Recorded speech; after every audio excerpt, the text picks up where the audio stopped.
everybody, and welcome to another Dangerous Monday. Um, yeah, how is everyone? Have you had a good week? I'm hoping that we're going to be able to stream tonight and not have any faffing about. But before we start the normal faffing about, I have something to say, and I'm going to say it in a very odd way. So please bear with me. Yeah, I noticed that actually. My microphone seems to be typical. That it's oh no, it's not Bifford that said it. Yeah, I've noticed that my microphone audio seems to be extremely low, which is interesting. Let me just try and have a quick look at that then.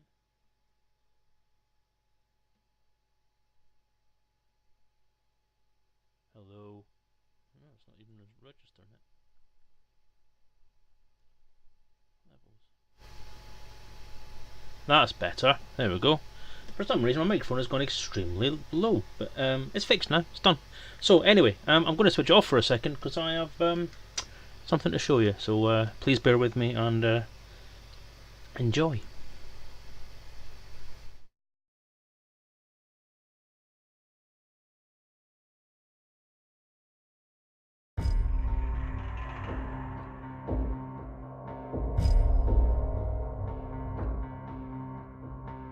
Steve Hughes, welcome to the Kickstarter campaign for Elite Encounters. My goal here is to create a role-playing game based on the upcoming computer game Elite Dangerous.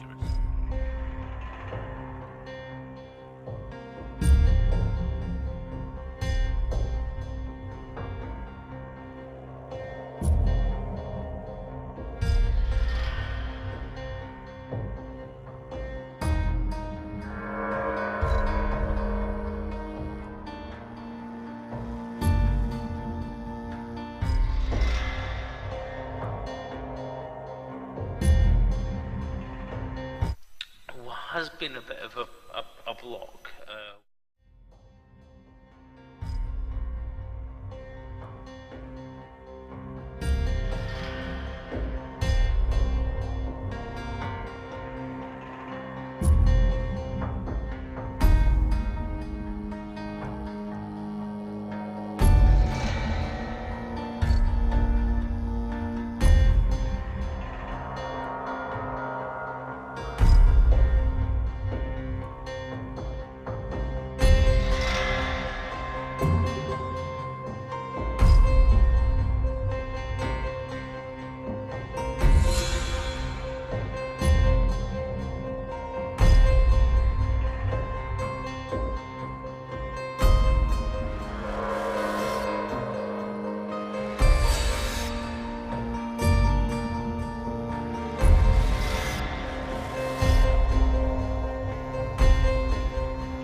Well, there you go. Yes, I noticed that it did drop out again, so it looks like we're going to be having the same problems again this evening.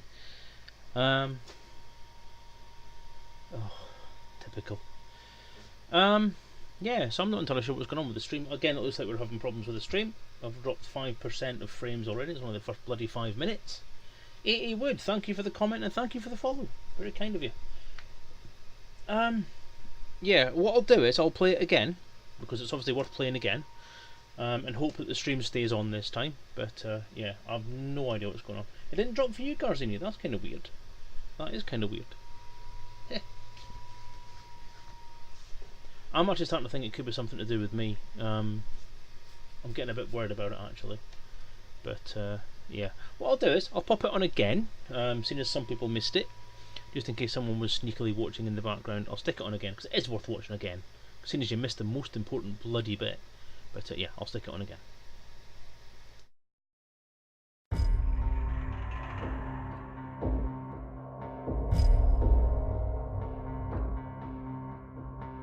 Steve Hughes, welcome to the Kickstarter campaign for Elite Encounters. My goal here is to create a role-playing game based on the upcoming computer game Elite Dangerous.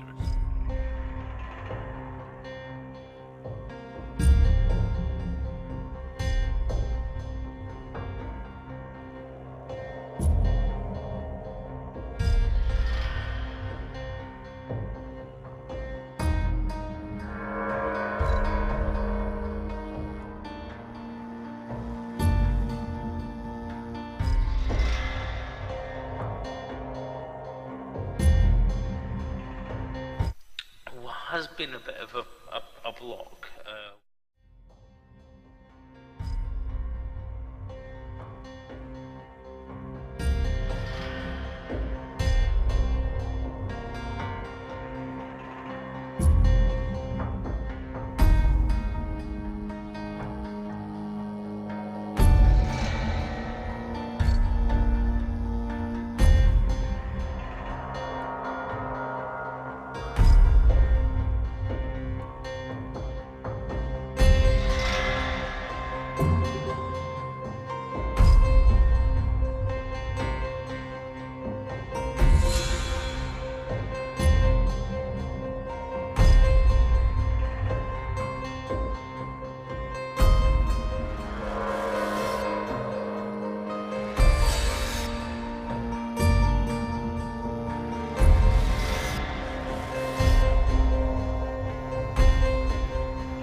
So there you go. I actually played it all the way through. I actually watched it this time and didn't drop any frames. Yay! Yeah. So we're done. It's approved. No more edits. No more creative stuff. Thanks, Bifford, and thank you for the subscription, Bifford. Thank you very much. Most appreciated. That's great of you. Very kind. And yeah, thank you for the kind words, everybody. It's a relief. Yeah, the approval email actually came on Monday last week. Was it Monday? No, it was Tuesday. Sorry, Tuesday last week, because it was after this stream. So that was great news, and obviously a few conversations still need to be had as to what's going to happen next, especially in relation to Frontier and what they're going to do with it. But that's all for the sort of near future. We're going to sort that out as time permits. I have got nothing for the stream started. I don't have the game started. I don't have my headset track sorted out. I've got nothing actually set up at all. But I'm going to drop onto the game and stream layout so you can at least see what's actually talking to you. Yeah, it's definitely a huge weight off my mind. I mean, it's been a bit of a back and forward process over the last few weeks getting the approval done. A long time coming. It was submitted in July, at the start of July, and since then there's been a few edits to do, and it's just taken this long to get it sorted. I mean, that's what, 3 months. The logo you saw there is the final approved logo. Yes, indeed, it is. Everything you're now going to see on screen in relation to the RPG is fully approved. Everything is now approved. The covers have been approved, which are on the website, but they were already approved before today. Everything's now finalised. So, thanks Bifford. Yeah, you can bugger off. Thanks Toady. Thanks Colin. Just thanks everybody. I mean what I say at the end of that video. Thank you to everybody out there who supported me, and I know that there might be some Kickstarter people popping by, because I have updated on Kickstarter as well tonight. Just tell people it was happening. So if you are here, then it's you I'm directing these thanks to. Everybody in the Elite community has been so supportive up to this point, and it's now done. The creative side of it's done. Oh, that's private conversations, Duddy Hoggy.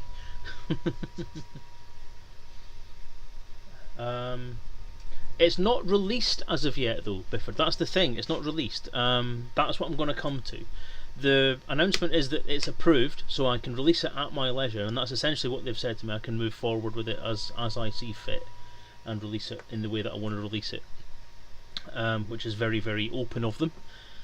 I don't know what it means in terms of their assistance with marketing, which was kind of promised as part of the contract, as part of the Kickstarter pledge pack as well. It was sort of said that they would give me a hand with marketing, or give us a hand with marketing around the time of the game's release. But obviously, because the game's been out for a long while, I'm not sure where we stand on that. So I'm still waiting on word back from them as to what that could be, and what things I can start doing. But as far as I'm concerned, it's a community project as far as I'm concerned. Frontiers game, Frontiers license. But if it wasn't for the community, it wouldn't do anything. It wouldn't sell. It wouldn't be played. Nothing would happen with it. Oh, thank you, Garzini. That's great, Ta. But I'm just so stoked that it's done. I'm so stoked that I've now got it back. The approval. There's no more things to do. So, moving on to sort of kind of what we're going on with and what we're moving forward to do. Obviously, there's no creative stuff still to do. That's all done. There's no more writing to do. No more editing. No more adding stuff to it or taking stuff away from it, which was pissing people off left, right and centre towards the last few weeks. I was just thinking about when it stalled, when you told the Kickstarter community you had to take a lot of the old lore out. That's lore, not law. Well, that bit in the video said there have been some blocks. I mean, that was actually taken from a conversation I was having about the miniature side of the game, which is oddly there's Phoenix D Fire saying the thing, because it was him I was talking to at the time. I've done it, Bifford. Yeah, Colin, it does. Yeah, you have now got something in the Elite lore, in the Elite pantheon, if you like. Your miniatures game is out there now, doing stuff. And very well done it is too, and it's a bloody good set of rules that Colin and I have came up with. I think we've done a good job of them, and that was where we had a lot of problems, was that blockage. But yeah, the big edit, the 100,000 words taken out thing was a huge blow to the project, and yes, I did lose a lot of motivation, but that's the thing. The community kept me going. You guys on Twitch, the Elite community, people like Colin, John, everyone really that's in chat at the minute, they're kind of the stream regulars, but they're also the people that have kept me positive, as well as Bifford's amazing job on editing. If it wasn't for him, the book would have so many mistakes in it, because I obviously can't write for shit. But obviously you get too close to it for 3 years, you can't read it anymore, can you? But yeah, so as I kept on saying, right, let's try and move forward to what's going to happen now. Right, book is done. Book is approved. No more edits. The PDF now is a static thing that will not change.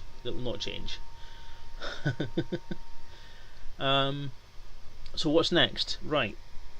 I have spent the last 4 days, approximately. No, about the last week, but obviously the weekend I was away out, so I couldn't do anything that week. It's those few days.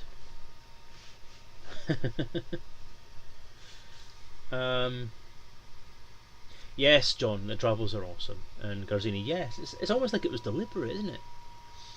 But no, I've actually told Graham already. I've told DJ Truthsayer already that it's approved, because there was a list of people that I said I would tell sort of right away. DJ Truthsayer wants to use the game in one of his oh, thank you for the host, Karumba. DJ was he's going to run it as a game within his group online.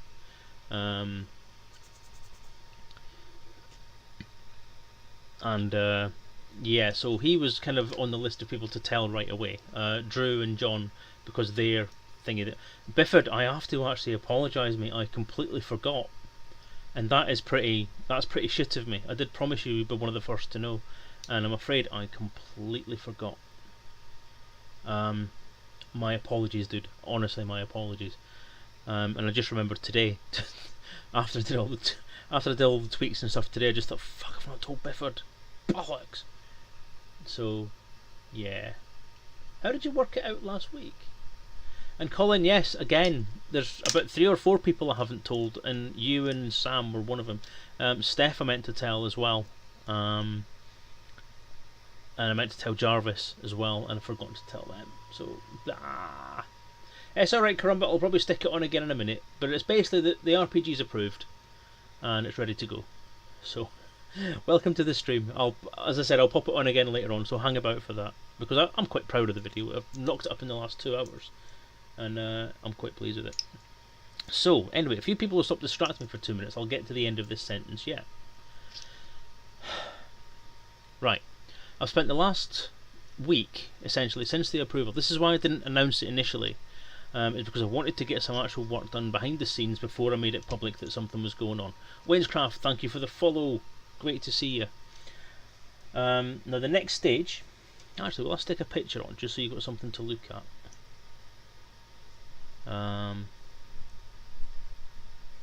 Let's take a picture of the book on, or something. I'll pick a picture of the cover. That'll do, won't it? Dropbox.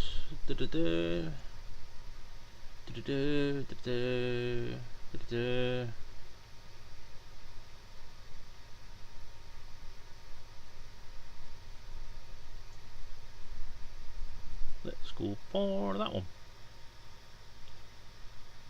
There. That's quite big.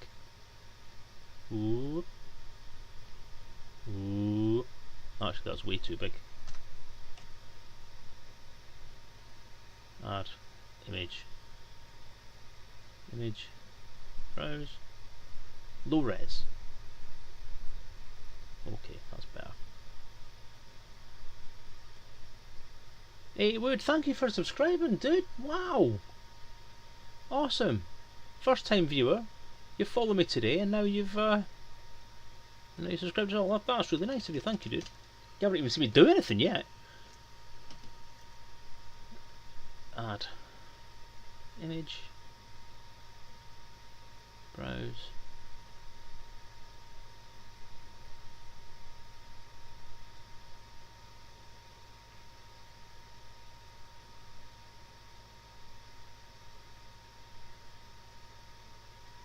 I'm not sure how clear that's going to be on the screen, but that's the cover, front and back. So yeah, the last few days I have spent getting the Kickstarter copies of the game done. Now the reason that's taken some time is because the pledge was was for numbered copies. Now that has involved having to celebrate by throwing money at me. I like that. That's a good concept, Wood. I like that a lot. I think more people should follow that principle. And celebrate by throwing money at me. That would be cool. Anyway, sorry. Yeah, so what I've had to do is I've had to spend some time over the last few days putting together these limited edition special numbered PDF files. Now, it's not an easy thing to do. Now, this is one of the things that I found out. Obviously, I've done this on a budget of practically fuck all, given that the Kickstarter was funding primarily supplies and graphics and the actual pledge itself. So it's been kind of a long, cheap road. So I don't have any paid software. The software I have managed to buy includes essentially Paint Shop Pro, so I can do the graphics work that I've done. So everything I've done graphics wise, I've done myself. I've done it with cheap software, if not free software. I've used Inkscape to do a lot of the design. I mean, the covers you see in front of you now, they've all been designed with Inkscape, which is a free vector graphics program. Screenshots I've been manipulating. I mean, everything's made from screenshots or freely available images or whatever else. I mean, seriously, it's been a kind of a difficult road because of that. Little have I known how cheap it's got to be.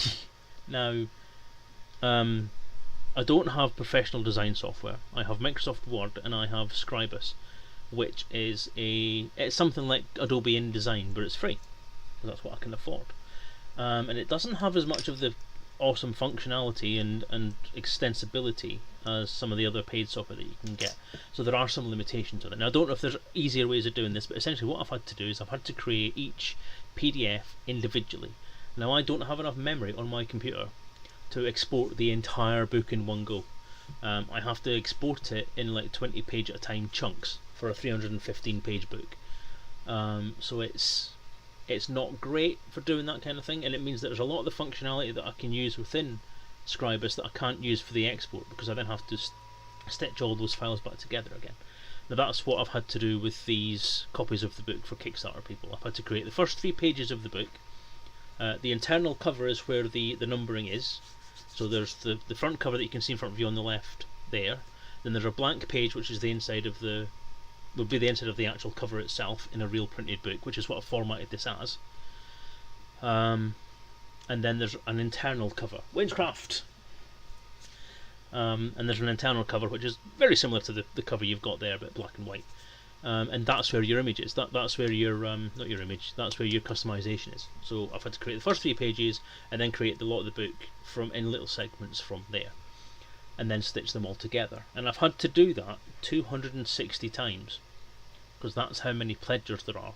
I've made 292 of them because I have 292 Kickstarter rewards on my list of stuff. But yeah, that's the amount of rows in the thing. So that's how many numbered copies there are.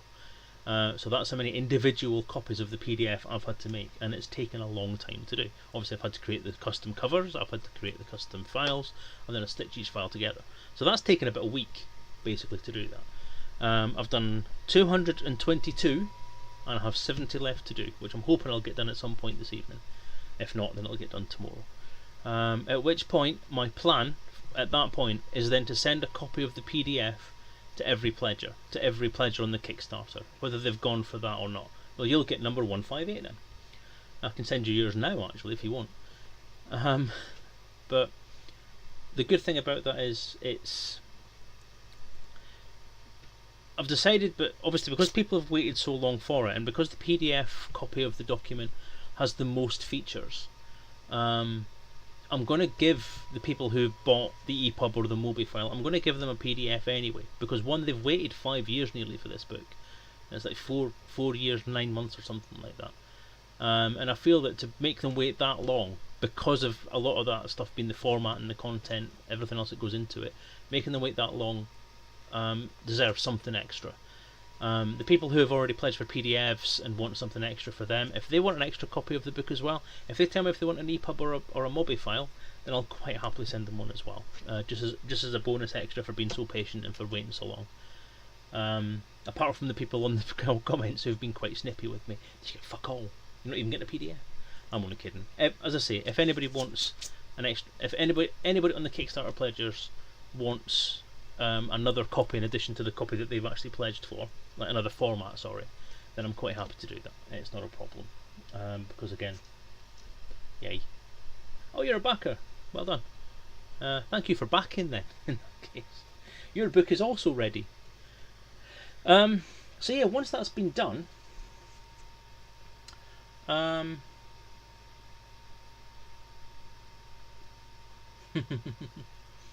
So once that's been done, the documents are created. I then have to zip them up into zip files, give them a secret, unique name, and then individually upload them all to my website if it has enough capacity on it. I think I've got 100 gig of storage, so I should have enough space.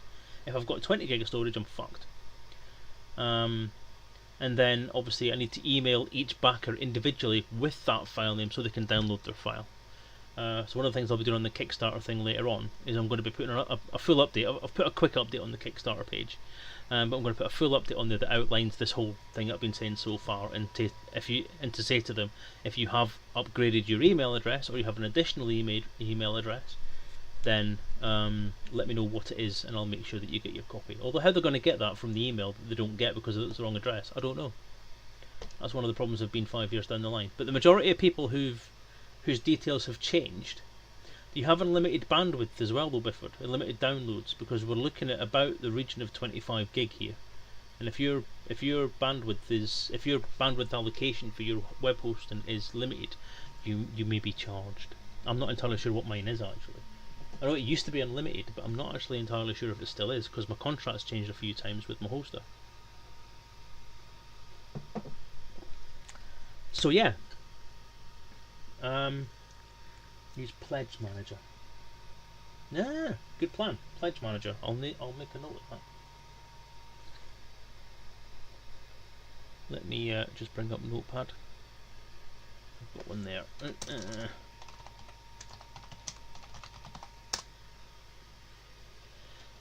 Right. Okay. So yes, I'll do that to manage. I'll use that to manage things if I can.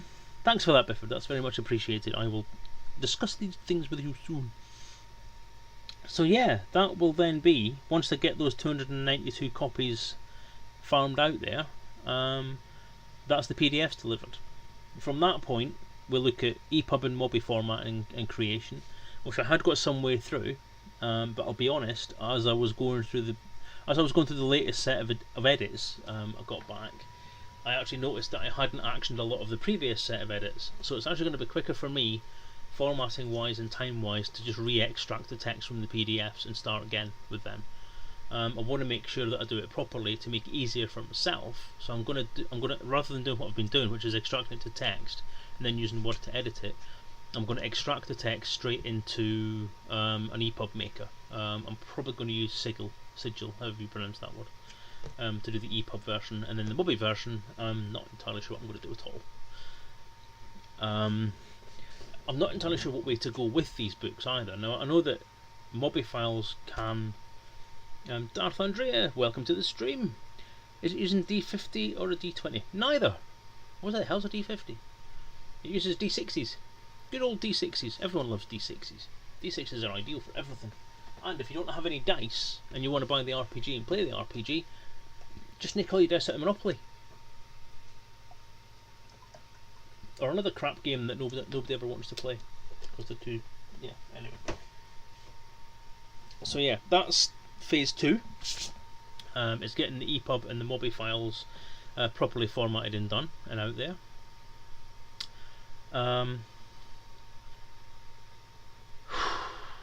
Next. After that, sorry, during all this time I'm actually going to look at getting the physical stuff sent out. And this isn't a hard copy of the book. This is things like the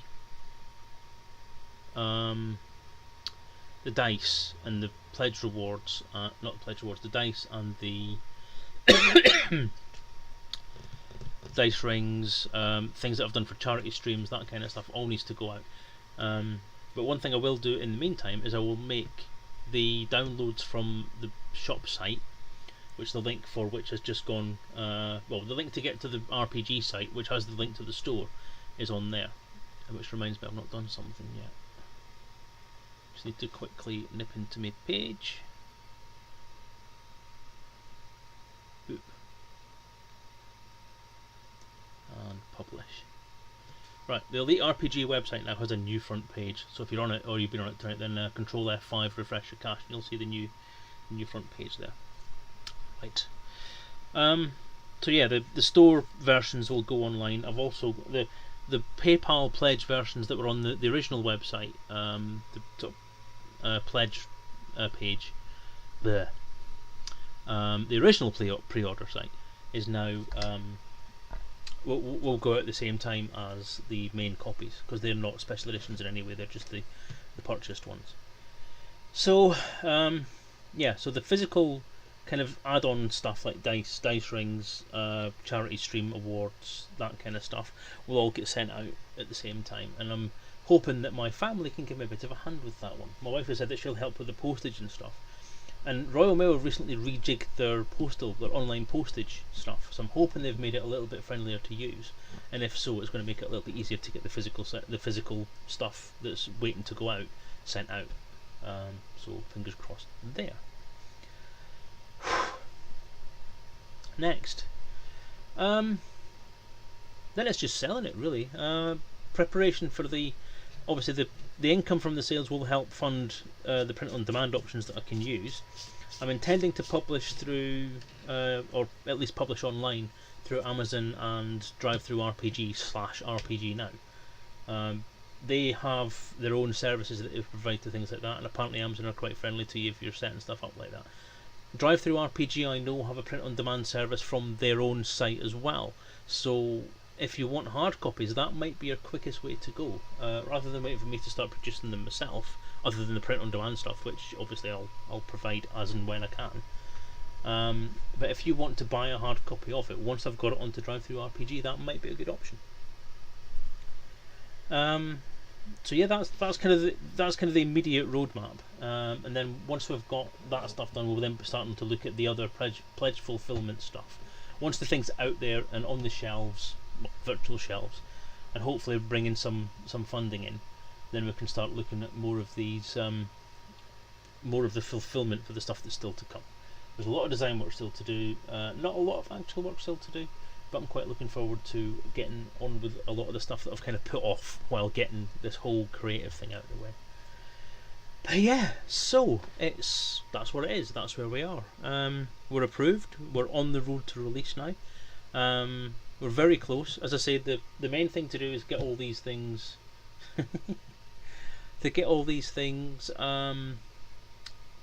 zipped up and sent out, and for each pledger on the Kickstarter to get their just reward for waiting so patiently for so long. Again, this has been a hell of a ride.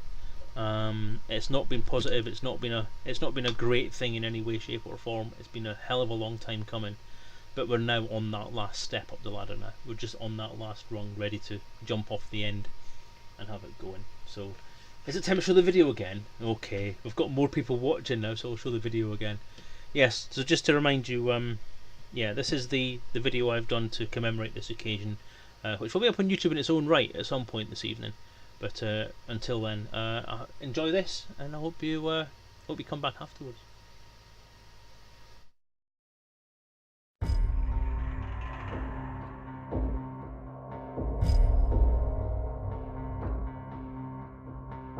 Steve Hughes, welcome to the Kickstarter campaign for Elite Encounters. My goal here is to create a role-playing game based on the upcoming computer game Elite Dangerous.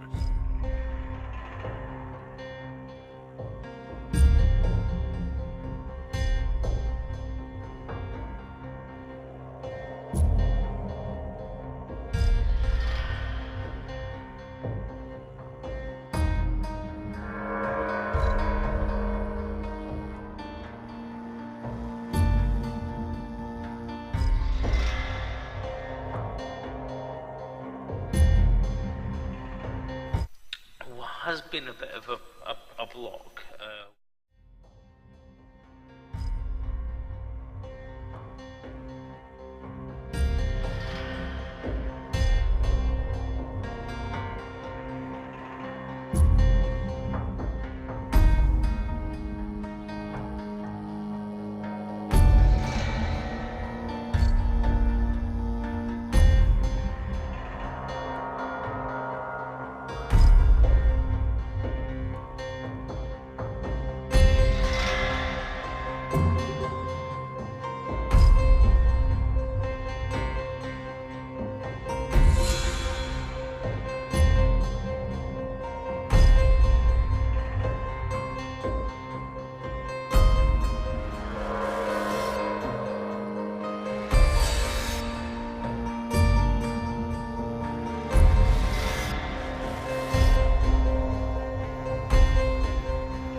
So, there it is again.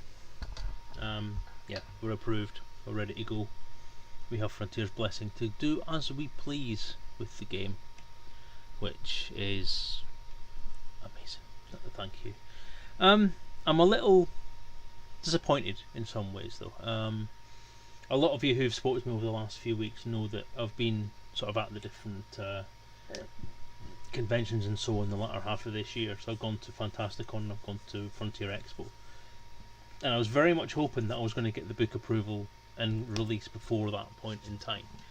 By handing it in June, at the end of June, sort of beginning of July, I actually thought in my head that there wouldn't be any issue getting it out for September.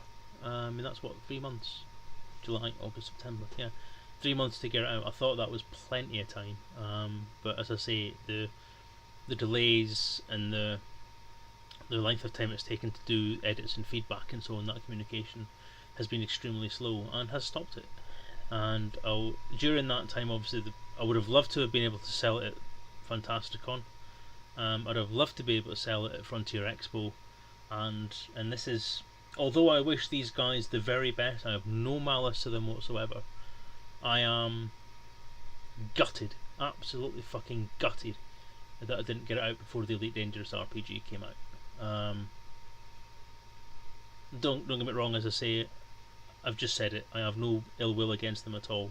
I met John Lunn at Fantasticon and we actually sat and played games. He actually sat and played my RPG with me at Fantasticon, which is awesome. So as I say, I have no malice to those guys. They have no malice towards me. They were sort of given the license individually through a different method. But an interesting thing about it was that they sort of applied for the license because they were informed that this book was never going to happen. So in a way, I'm glad to prove them wrong about one thing, and I wish them all the best. And I'll show you. I mean, a lot of people already know this, but yeah, I bought it. I bought a copy. So yeah, I'm looking forward to reading it if I ever get a bloody chance to. And as I say, I am very much in favour of having as many elite things kicking around the world as possibly can be.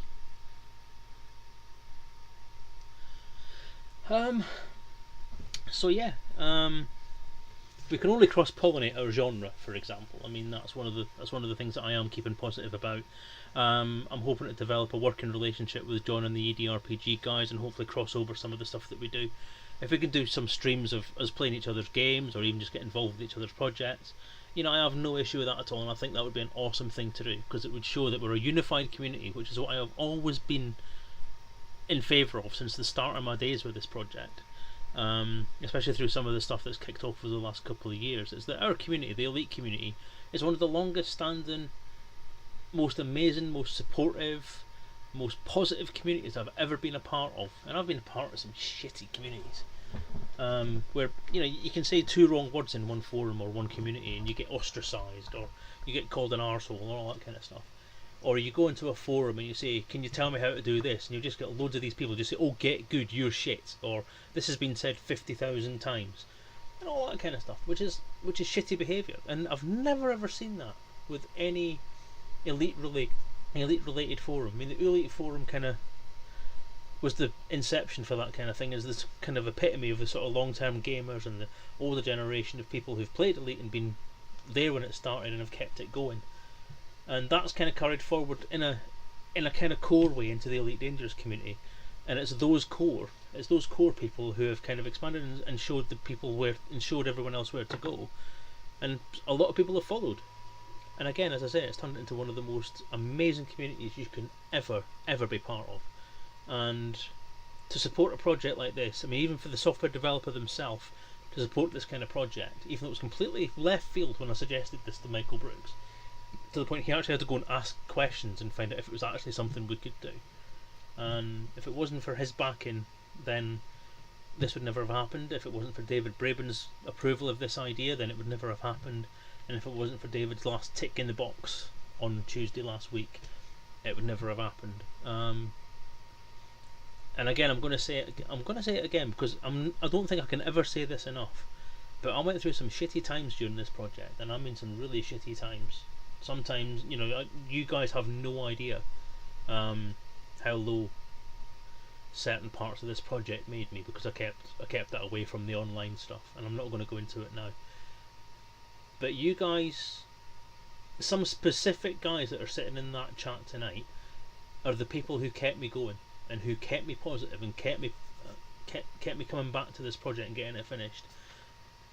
And as some people kind of highlighted in the comments occasionally, there were times when I almost just stopped it. But no, I didn't, because I thought, fuck it, I've done it. I've done this much. I'm going to keep going. I've got to get this finished, even through the adversity and the nastiness that was going on at some points. Some things were imploding on people online and so on. But no, as far as I'm concerned, the community is what keeps this project going. The community is what keeps this this game going. If it wasn't the community, this game probably wouldn't exist. I mean, Elite Dangerous, not Elite Encounters, obviously wouldn't, because nobody would have funded it. And it just proves to me that, computer gaming, people slag it off. But I don't know why. Because computer gamers can be amazingly awesome people when they come out from behind a computer and actually go and meet people. Sorry, that was nasty. But yeah, so as I say, I'm going to stop wittering now. So yeah, approved, ready to go. I'm just getting PDFs finished off. I'm hoping that once I finish my stream tonight, I'll be able to go and finish off those last 70 PDFs and get them zipped up, and then I'll see what putting them up online is like. There you go. Can I figure out the lens lock protection Spec Elite? Well, you see, I was lucky with Spec Elite, Andy. It's Andy, isn't it? Because I think I've just seen you've just commented on the Kickstarter, haven't you? For a few emails coming through from that.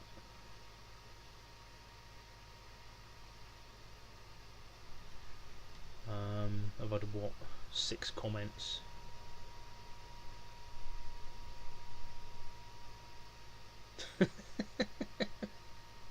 So Adrian Wood. My apologies, sir. So yeah, Adrian. Wow. What I did with it is I was lucky with the Spectrum version, because my Spectrum copy was, shall we just say it didn't need a lens lock? Let's leave it at that. Didn't need a lens lock. And it wasn't until my Specky version was yes. I'm not going to go. I'm buzzing. Sorry, so I'm kind of stuttering around a lot of things at the moment, because I am buzzing. I am very hyped about the fact that I've got this far and that I've got to the finish line with the creative side of it, and I just need to prove that I can push it out there now. Someone once told me a while ago, one of the detractors on the forum, on the comments of the Kickstarter, that you have to be a polymath to do what I'm trying to do, and he's fucking right. He's well right. You have to know so many things. You have to learn so many things, and it's disgusting the amount of people out there who are trying to make money off a project that you want to do. I'm not talking about publishers. Obviously, they do a great job in the stuff that they do, because they provide so many different services. But every time you ask for something to get done from a section of this, group, if you like, from a section of this industry, you've got to pay through the nose. I mean, look at. I said earlier, I'm using Scribus as desktop publishing software because it's free. Neo ERS, I know I've missed it, but how much and where do I go to get it? I'll put the video back on again shortly once I've actually finished talking shite. But there should be a link popping up. If not, Bifford, can you type in the link for the RPG site? There you go. So basically, wow. What was I saying? I've actually totally lost what I was saying now.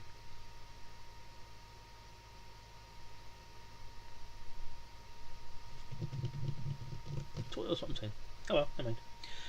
I'm probably just wittering on a bit crap anyway. So, but as I say, I'm stoked about getting this far. I'm stoked about being across the line. Yeah, that was it. People taking the piss. Scribus. 25 Bifford. 25. There you go. Scribe is free. A decent bit of software, does what you need it to do. Blah blah blah blah. If you want to use Adobe InDesign, you've got to pay £7 a month or £8 a month. just to use the software. You can't just go and say, right, okay, I have a fixed amount of money that I know I've got. I can't just go there and say, okay, there's 200 quid, I'll go and buy a copy of the desktop publishing package or the industry leading one. No, you've got to be guaranteed to be getting a guaranteed monthly income that will cover your expenditure, even if you're just writing one book. What's that about? Outlay for printers. If I wanted to print this off myself, just a LaserJet printer would cost me about 100 quid. But in order to put toner in it, it cost me 150 quid. Oh? That doesn't make any sense. If I want to buy a decent printer that will actually print stuff off quickly and attractively, including the graphics and so on, you're looking at 1,000 quid, 2,000 quid. Reprographic style stuff that would just do as an entry level thing. But this is why printer houses exist, and quite a lot of them try and stiff you as well. But hey, there we go. It's an interesting learning experience doing this project, and it has been from day one. The only things, there's only a couple of things. I mean, there are a couple of things that will kind of finish off this hour-long rant, which basically is what it's turned into. This hour-long conversation about the game. I'll wrap it up by essentially saying that there are some elements of the book that I'm not happy with. The main thing I'm cross about, and I told Bifford this earlier on, is that the chapter the contents pages are hyperlinked in the source document, but the hyperlinking doesn't survive the process of exporting it to PDF, because, as I said before, I have to export it bit by bit, because my PC, my productivity PC, my laptop, is not powerful enough and doesn't have enough memory in it, anywhere near enough memory or enough processing power to process what is essentially about 150 meg, possibly actually a lot more than that. I think it's about 500 meg. The actual folder, wherever, if I put the whole book together in one folder, all the source files that make it up, it's 3 gig in size. In order to process all that, my laptop would have to have at least 2 more processors and 15 more memory sticks. I have not tried as of yet producing it on the gaming PC because I don't have the software set up, and because we're now at that point,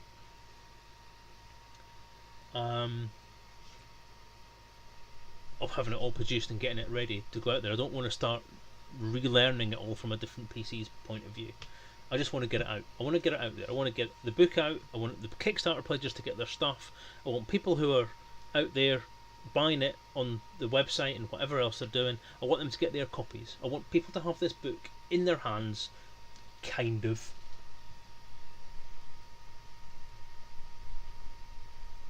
Have you created an account?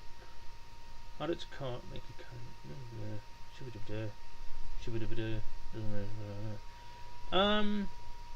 There's 2 PayPal options.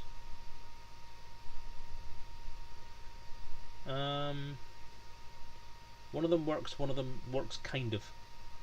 I've also noticed that if you've got www at the start of the web address, like if you're at www.daftworks.co.uk/store, then whatever else, it doesn't work because I don't know why.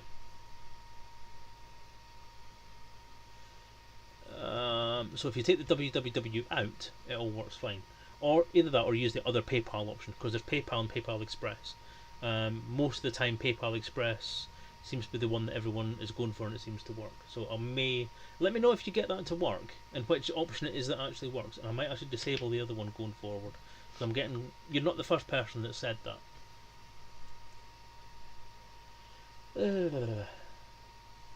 So yeah, the book isn't going to have a hyperlink contents page, at least not in the initial release. I'm not allowed to change any text or anything like that in the game, in the book, sorry, but I can do things like change the technology that's behind it. So I want to get the initial release out, get it sent out to everybody. There you go. See, it's always one of 2 things with it, Neo ERS. It's either the account hasn't been created properly, or it's something to do with the PayPal Express or the www thing. 3 things then. There are 3 things. Yeah, so get the book out, and then I can always as I get more efficient and better at this kind of stuff, I can then look. Thank you very much, NeoRS. Very much appreciated. I hope you enjoy it, and it won't be that long till you get it either.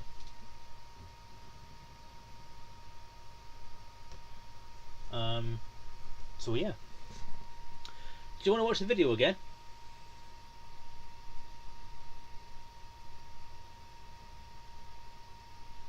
Sure. I don't get to watch it. I get to watch it. I don't get to hear anything. Does it sound okay? I'm not entirely sure, because like I said, I rushed to get this video done. I didn't even have a chance to watch the whole video through before actually putting it live. So I'm going to wrap it up now. I'm going to play the video again, and then I'm going to start doing some actual proper stuff in this stream, like gaming, like game playing. So anyway, I'll pop it on again. Yeah. And I hope you enjoy it.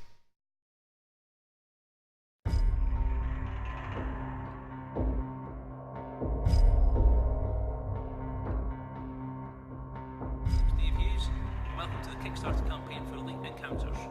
My goal here is to create a role-playing game based on the upcoming computer game Elite Dangerous.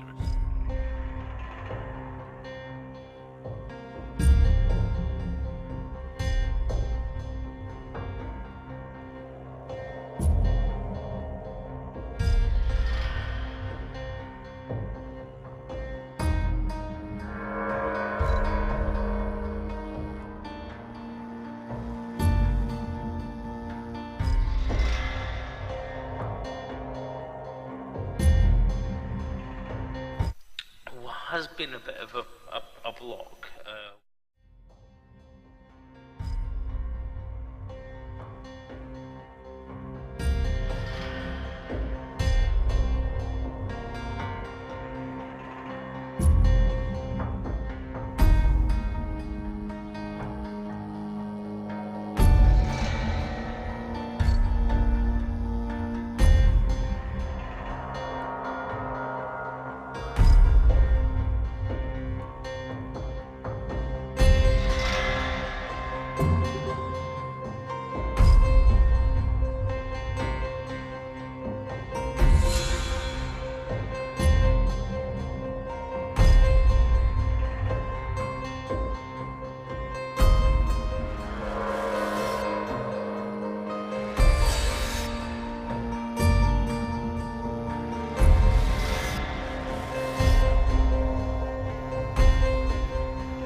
Last time, I promise.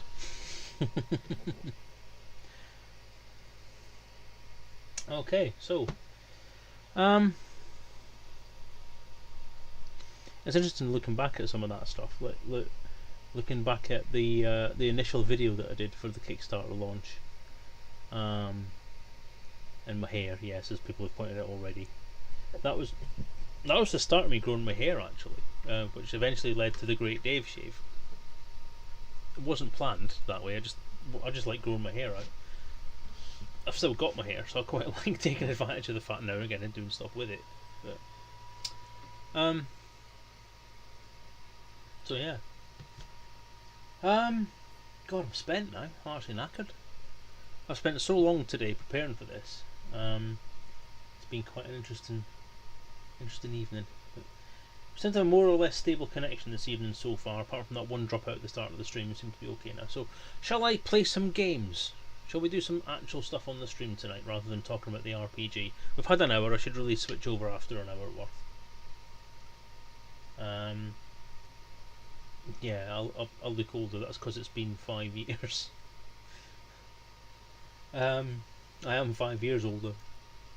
I'll tell you this though. I mean, as I was starting to say, looking at that video myself, it's like I had no idea. I had absolutely no fucking idea at that point in time what was coming. And if I'd gone back and told myself that 5 years ago and said, "Look, don't do this. You're going to end up fucking yourself over," I probably still would have did it because I never listened to anybody. But yeah, I had no idea how much it was going to be such a long, hard part of my life, but rewarding. And as I say, show a few teaser pages from inside the RPG. Why would I do that? That's a ridiculous idea. He says, getting it ready. Where's the file then? Let's see.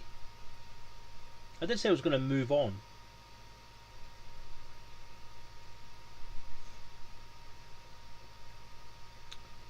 Let's see, current draft.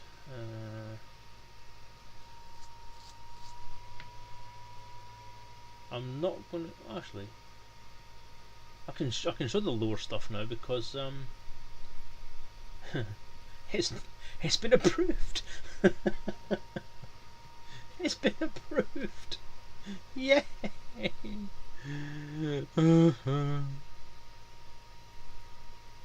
Alright, so how do I do this then?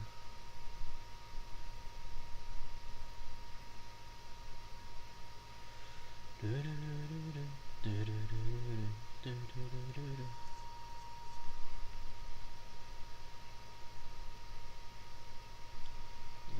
I'll show the full one because that one's not formatted properly.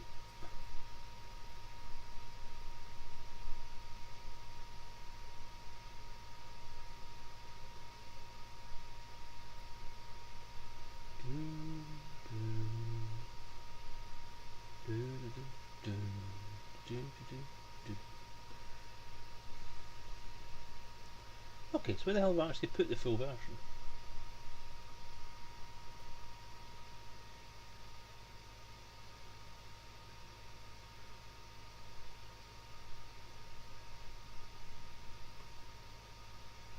Ah, there it is.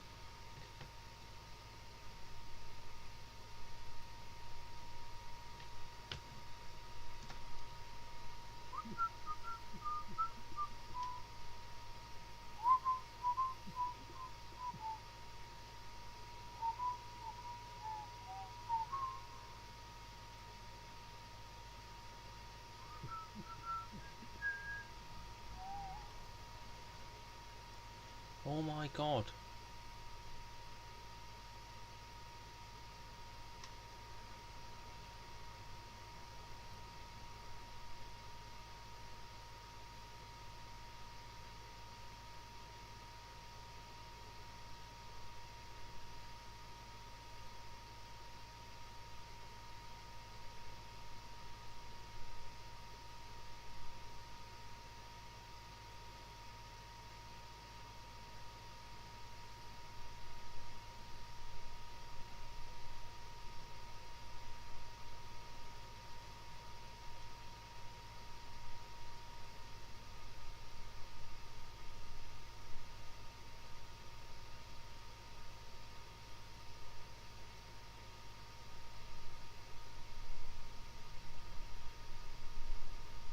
There we go, done it.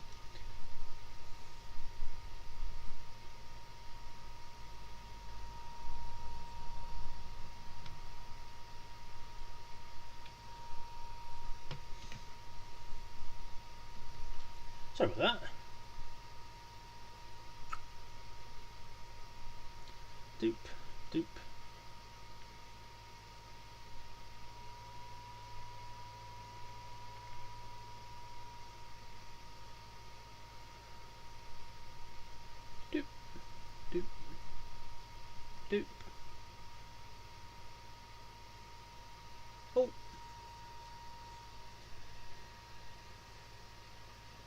There you go.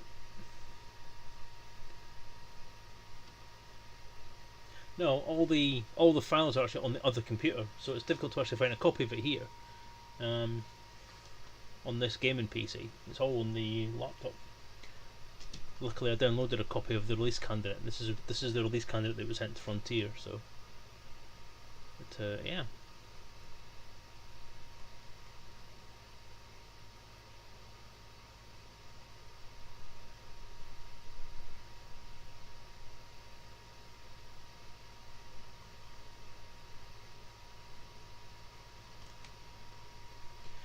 Now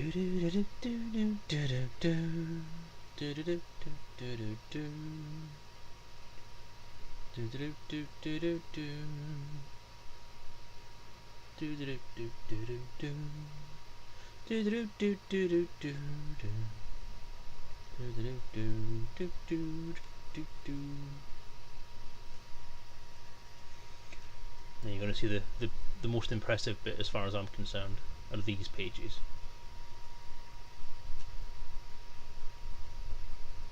So I'm hoping that those of you who have pledged for the game and not really seen the book before now, I mean Bifford can comment as much as he likes, but basically he's edited the book, so he kind of knows, or he's not edited, he's proofread it, so he knows pretty much what's in it. But a lot of you out there who are maybe watching this for the first time are obviously seeing it for the first time. But yeah, there's quite a lot of graphics in it. I've tried to be as lovely and fulfilling with it as possible.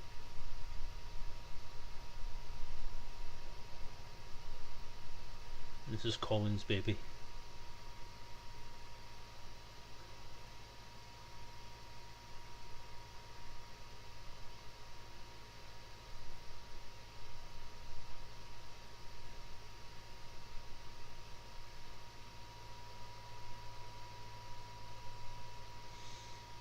So there you go. I think that's quite enough of that. There's your sneak preview. Yeah, I'm actually quite aware of the fact that a lot of you have probably seen that for the first time. And it's the first time you've actually seen there is a physical thing that has come out of this. And again, thank you for your patience is all I can really say to that. Told you. So yeah, it's there, it's ready to go. It's almost done. It is done, just needs to get released. Yeah. Oh, well. If all goes well, I'm hoping, as I say, that the end of this week is my not deadline, but the end of the week is my plan to get it out.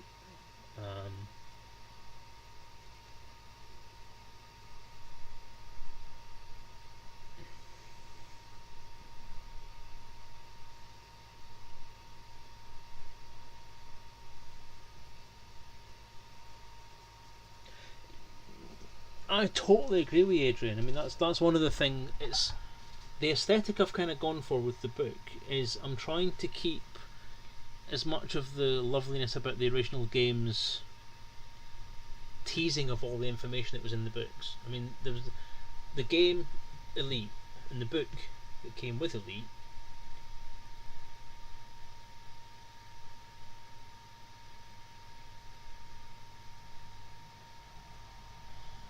Sorry, a bit of a dropout in the connection there. I'm just waiting until that finished. Oh, thank you, Adrian. Appreciate that. But as I said, that's the aesthetic I was going for, was try and carry that to a logical forward conclusion.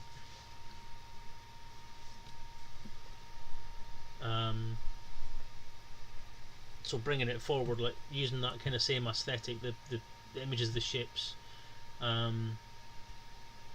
and the sort of the black and white imagery through it as well, and the black and white 2-color imagery kind of carries forward from the Elite manual itself, and then forward into the stuff they did for Elite, for First Encounters. Frontier Elite 2 and First Encounters. The kind of 2-color grayscale type black and white imagery. So that was kind of what I was going for, and I think it kind of follows on from Arto Heikkinen's work on the Tales from the Frontier book, and obviously he's contributed some images to this book as well. But again, like a lot of us, he's had a bit of an interesting couple of years. Kind of dropped away and started doing other things, and he's kind of drifting back. But yeah, as I say, that's kind of the thing I was going for. I was also looking very much for kind of 80s retro 90s kind of aesthetic.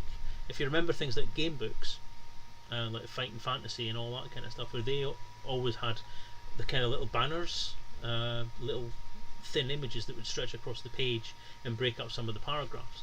That's kind of what I've went for in this book, but obviously because it's 2-column layout, I've gone for the kind of half column, the half page images, and some of them full page images, and hopefully I've captured that kind of feel. So I'm hoping that the older people who are going to read it are going to maybe have that little bit of nostalgia and feel like they're reading something that's been kind of brought forward from the 80s and 90s. And then obviously new players and new gamers are going to take a look at it, and they're going to see the modern aspects of it, and they're also going to see this retro aesthetic and still appreciate it for what it is. I'm hoping that's I'm hoping that's where it's gone. I'm going to sort of go a lot more into that. I'm hoping that as the release comes and as the book comes out, then people start talking about it. I'm hoping it's going to get reviewed. I'm hoping some gaming places are going to. It's approved, Arizaki. It's approved. It's approved, ready to go. Stephen Carey, yay! All my favourites. Yeah, but I'm hoping as people review it, I'm hoping we're gonna see that kind of stuff in the press. And obviously, one of those things I'm looking for is reviewers to review it as a book and as a graphic thing and as a layout and as a game and as a hobby and as, because there's so many aspects to it. It's not just a book, and this is what I've kind of gone for the whole time. It's not just a book; it's a game. It's an experience. That's what I'm hoping it's going to be, and I'm hoping the RPG side of it plays as well as I've experienced it, because I've enjoyed playing it. John Lann at EDRPG said that he quite enjoyed playing it because it's took a different aspect of role playing to what they've taken with their game. Yes, Huggy is here, Mr. Arizak. So yeah, I'm just going to hopefully wait and see. Obviously, going on to Drive Through RPG and then going on to Amazon. I'm hoping Verdier's going to sell it on their store as well. I'm hoping. But if not, whatever. I understand. So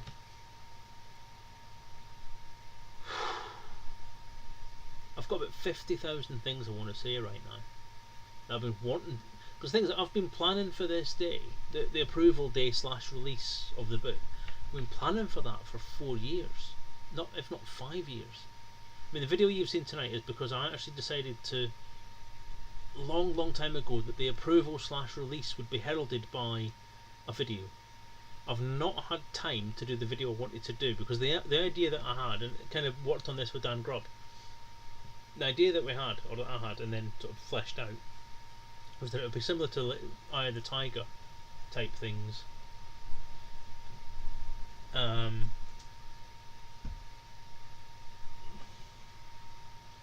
like Rocky's preparation for doing the excuse me,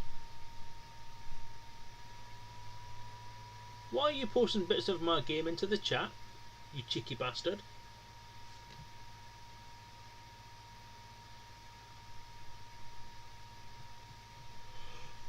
And incidentally, I am not of the mind that people's real names should be bandied about in the chat unless they are okay with it. If Daddy Huggy doesn't want his real name known, then he doesn't have to have his real name known. The fact that he hasn't made a comment to say that he wants to tell you what it is should give you that clue.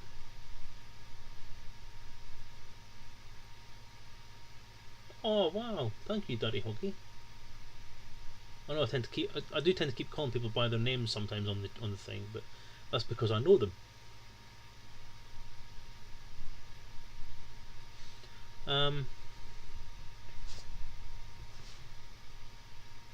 So I'm actually kind of reluctant to go on to playing a game tonight, to be honest, because it's only got 3/4 of an hour to go until we need to kind of wrap up the stream tonight, and I've quite enjoyed talking about the game. So I'm probably at this stage. I'm probably not going to go into Elite tonight unless people specifically want me to do anything. The only thing I really had planned tonight was having a look at the new Thargoid stuff and trying to see if I could get some more Thargoids around me. And I was going to go and pick up a couple of bits and pieces of equipment. I had planned on doing a bit of Thargoid hunting, similarly as I did last week. But then the stream dropped out completely last week, so I couldn't do anything I planned to do last week. I've not actually played the game since then, which is kind of weird. So what did I actually do? I did have a plan. There was something I was planning to do Thargoid related. I was going to go and have a look around for new stuff, and I was going to go and have a look at. I was going to go and specifically look at something. Now I can't think what it was. That's annoying as hell. The Inra base. That was it. That was what I was going to do. I'm not in the ASP at the moment, am I? I think I'm in a Cobra at the moment, which has 2 seats. I did, yeah. Well, I spent the rest of the evening trying to get on YouTube and seeing if it would work on YouTube, which it did to an extent.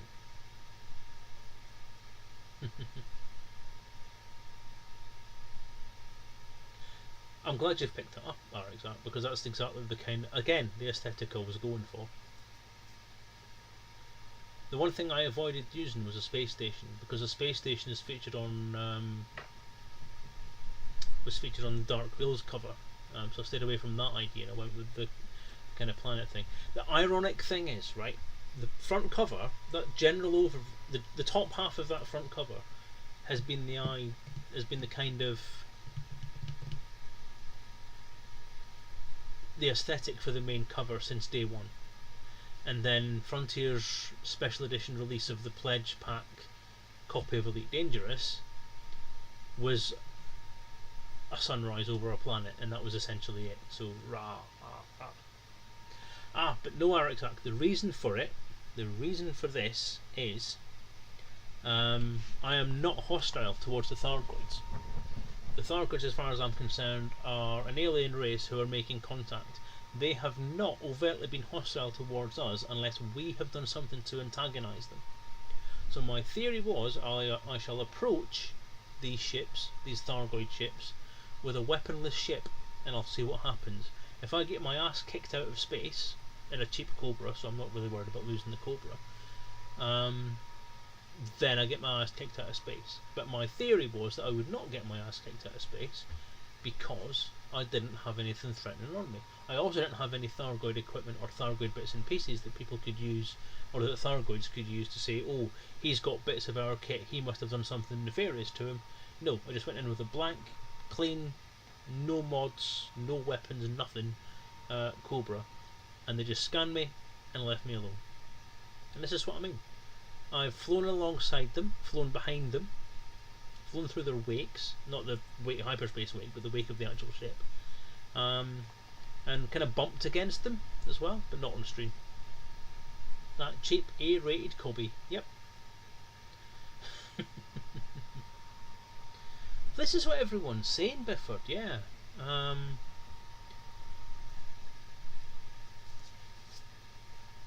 There's two. We're going to do a bit of lore now.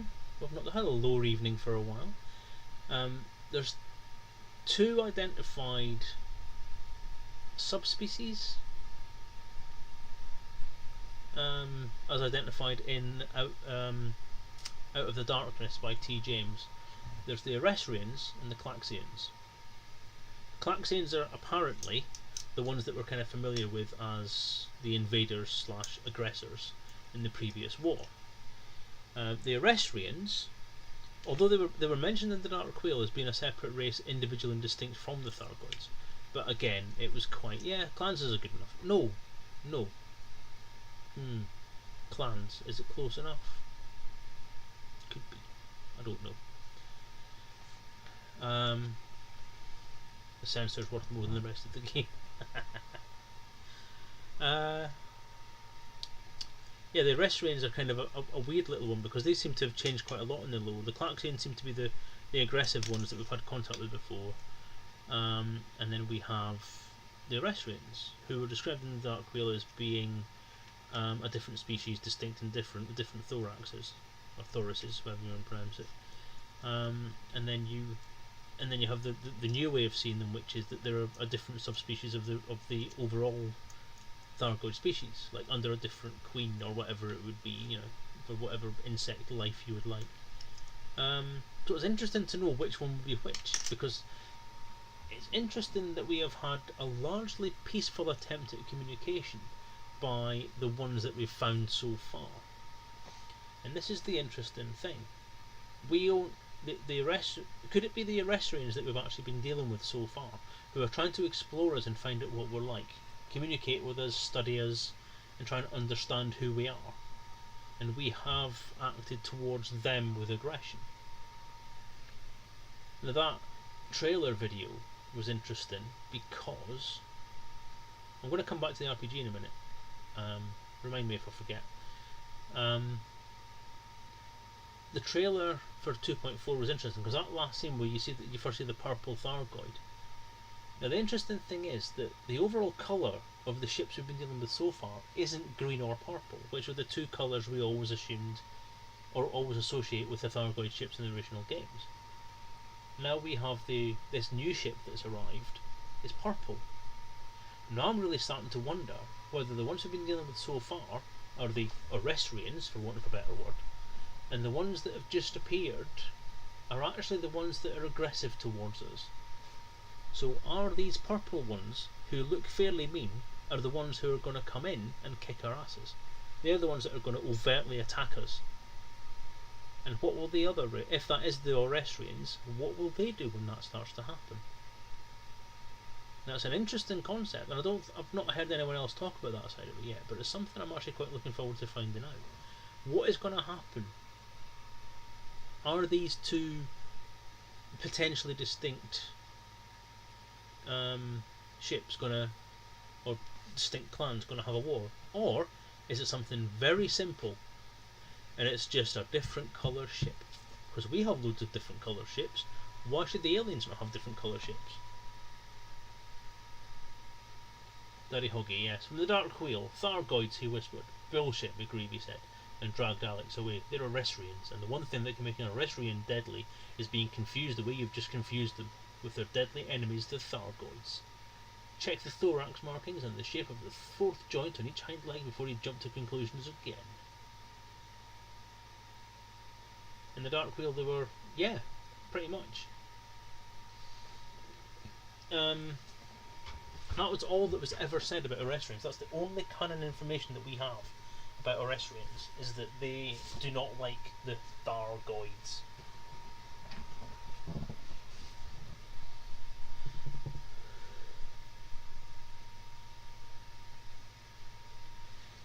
Did I refer to the cargo hold art of the original manual as well? Nope. No. Purple is universal colour for danger. Not true. Purple is a universal colour for royalty. Red is a universal colour for danger. Which that could bring you an entirely new concept into your head. Is that the Queen? Is there a Queen? What is their hierarchy? What is their structure? Are they ants? Do they have a queen? Are they wasps? Do they have a queen?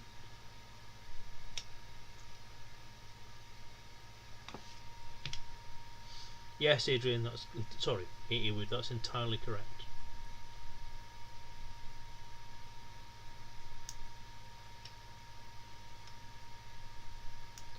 Wasn't that an Anaconda's cargo bay, Arizak?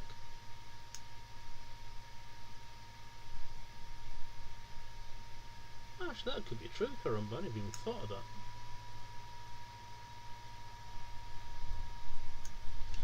Anyway, I did say I was going to come back to the RPG. Now,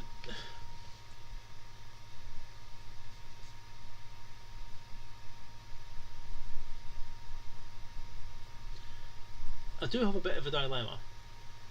I'm waiting on word back from Frontier about what the status of my kind of fan fiction stuff is, in terms of my website content as it stands now, and my website content going forward.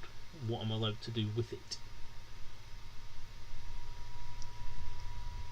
Commander Vanta Black. Wow, hello. You've not spoken to me before. And one of the interesting things that I'm kind of stuck with is this book has now come out. It's been approved, it's ready to go, it's ready to fly, blah blah blah blah, exactly and immediately on the back of a major update to the game. Now, obviously, the submission for this final version was put through in June, and on the heel of that, practically the same week, there was an update that started to bring the Thargoids into the game. Fuck, we were on Selezen here, Cam. I actually noticed that myself before you posted that on there.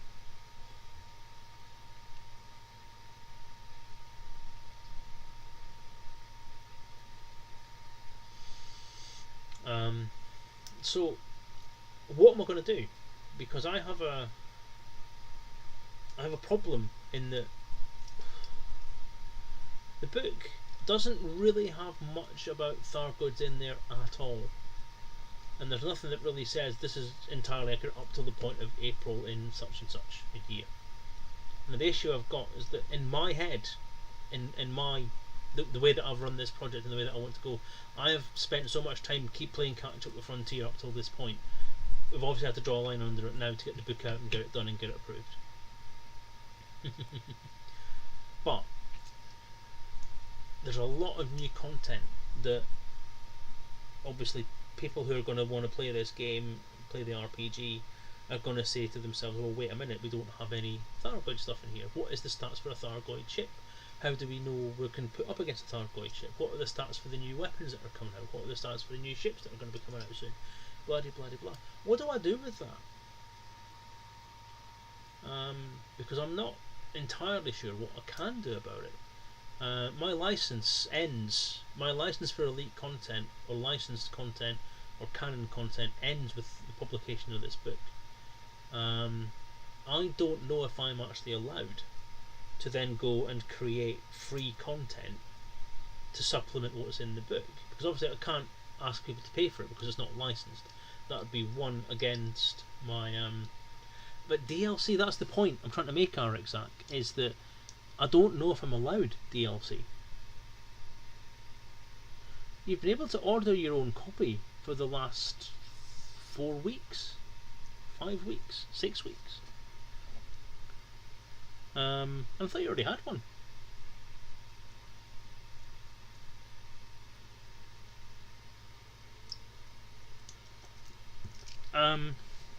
See, I'm not entirely sure if I'm allowed to do DLC because I've not had word from Frontier about what would happen. I've been told that now that I'm an official license holder, I have to be kind of careful about how I represent myself and how I represent my product in relation to Frontier and their intellectual property, which is kind of a vague thing. I'm not sure what it actually means, and I'm after some clarity from them, because I need to know whether if I put any content on my website that is supplemental to what's in the RPG, if I even posit a forum post somewhere that essentially says, oh well, if you want to have a Thargoid in your game, then these are the stats for it, and here's a little picture to go with it, or a little counter picture to go with it. What does that mean? Yes, Daddy Huggy, that's exactly my thing. It's actually almost exactly what they said. So yeah, I'm not quite sure what I'm going to do.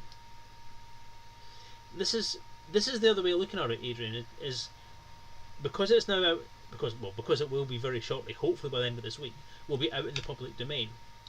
That is what RPG players and RPG gamers do, is they create their own content to supplement that, and that's what I'm hoping will happen. If it does, then if one person does that, if one person posts on my forum and says, here's the stats for a Thargoid, here's a little picture to go with it, I'll be more than happy, and I'll just be fucking amazed, to be honest. I know that RPGs that are really, really successful do have quite a lot of followers who will create add-on content for it and expand it and improve it themselves and put their own twist on it.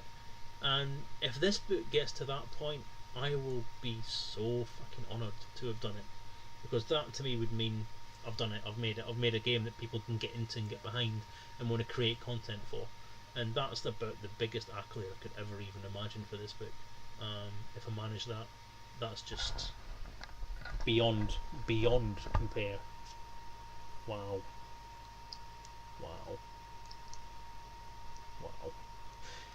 But anyway, that's my pipe dream. So there you go. There's the innermost parts of my soul. Well, that's an interesting point, Daddy Hoggy, John, whatever. I don't want to go into the conversations and content of stuff that FDev have said to me over the last couple of years. But I know that I've had a lot of conversations in a lot of different places with various people from Frontier. Some of them do know what RPGs are, and some of them don't know what RPGs are. The latest conversations I've been having this last year or so, it's become quite clear that there are certain elements of Frontier's marketing divisions who are not entirely sure what I'm writing. Janesta, I love her to bits. She's done an amazing amount of stuff to help me out since she took post as the licensing person. She is leaps and bounds ahead of what was happening before, and she's pushed things forward so quickly and liaised with David Braben so well for me in order to push getting these things done, as far as I'm aware.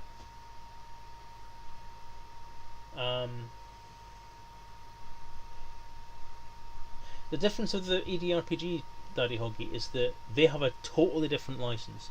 They don't have a single book license. They have a franchise license.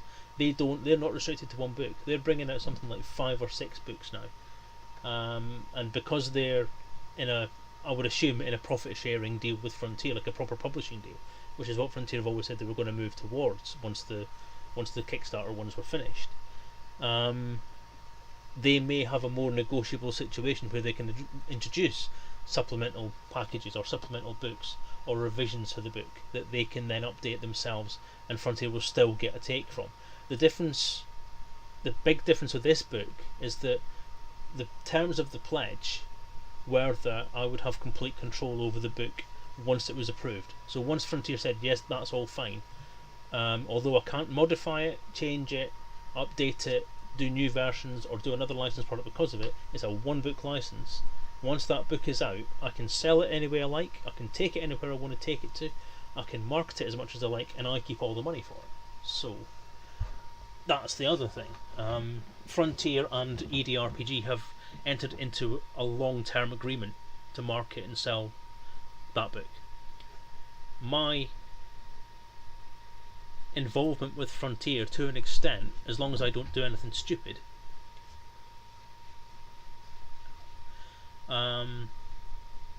is done. It's finished.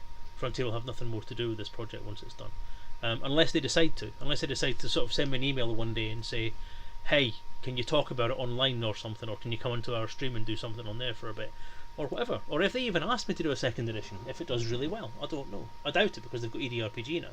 I think they'll take that as their go-to RPG from now on, which is a shame, but it's what it is. Will there be an RPG discussion forum on the Daft Forge site? There already is. There already is, mate. All over the Daft Forge site there are links to the forums. There is a forum on there. If you want the shortcut to it, it's daftforge.co.uk/forum. Funnily enough. You were a pledger, you should have got when you got the questionnaire through from Kickstarter, you should have had a link in there that would have said please register with the forum so that you can get access to certain things. But obviously that was a long while ago, so maybe you have, maybe you haven't, I don't know. But yeah. And yes, you do need to log in. Obviously it's a forum.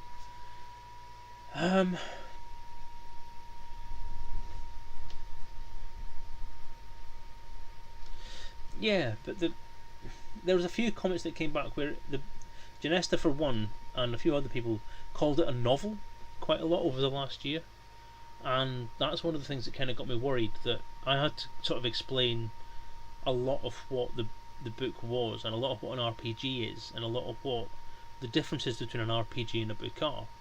David Braben himself did respond to me at one point and said that he does know what an RPG is, and he used to play them, which is fair enough. But from a a marketing potential and from a support potential, I don't think they really have a clue what needs to be done. Because I've never ever seen any RPG that gets released in the modern world. I mean, even back in the 80s and 90s and so on. No, it's just it running as normal. It's just running hot because I've got a lot running. There it goes again. And what? Yeah, so quite a lot of conversations trying to clear up what needs to get done as far as supporting the book going forward, and trying to clarify that essentially anything that's I wanted just to sort of explain what fanon is. It's a kind of oh my god.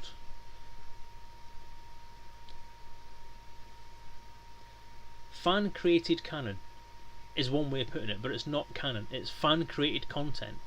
That as far as the RPG world is concerned, which you can take as being a slightly parallel universe, so up until the point of release, up until the point where the content in that book is superseded, that is canon in that book. So everything in that book at the moment is canon. But anything that is written about that book or in supplement to that book is not canon.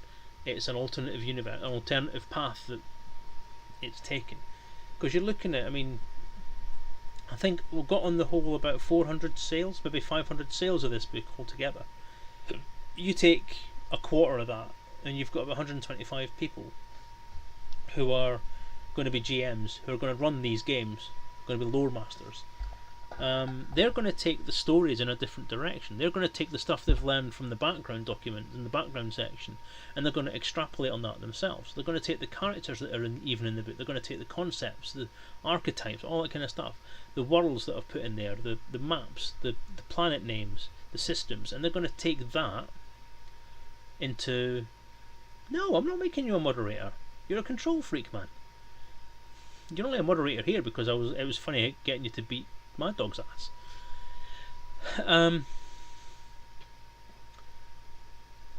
But yeah, those people are going to take every little bit, every hook that I've put into this book's stories and backgrounds.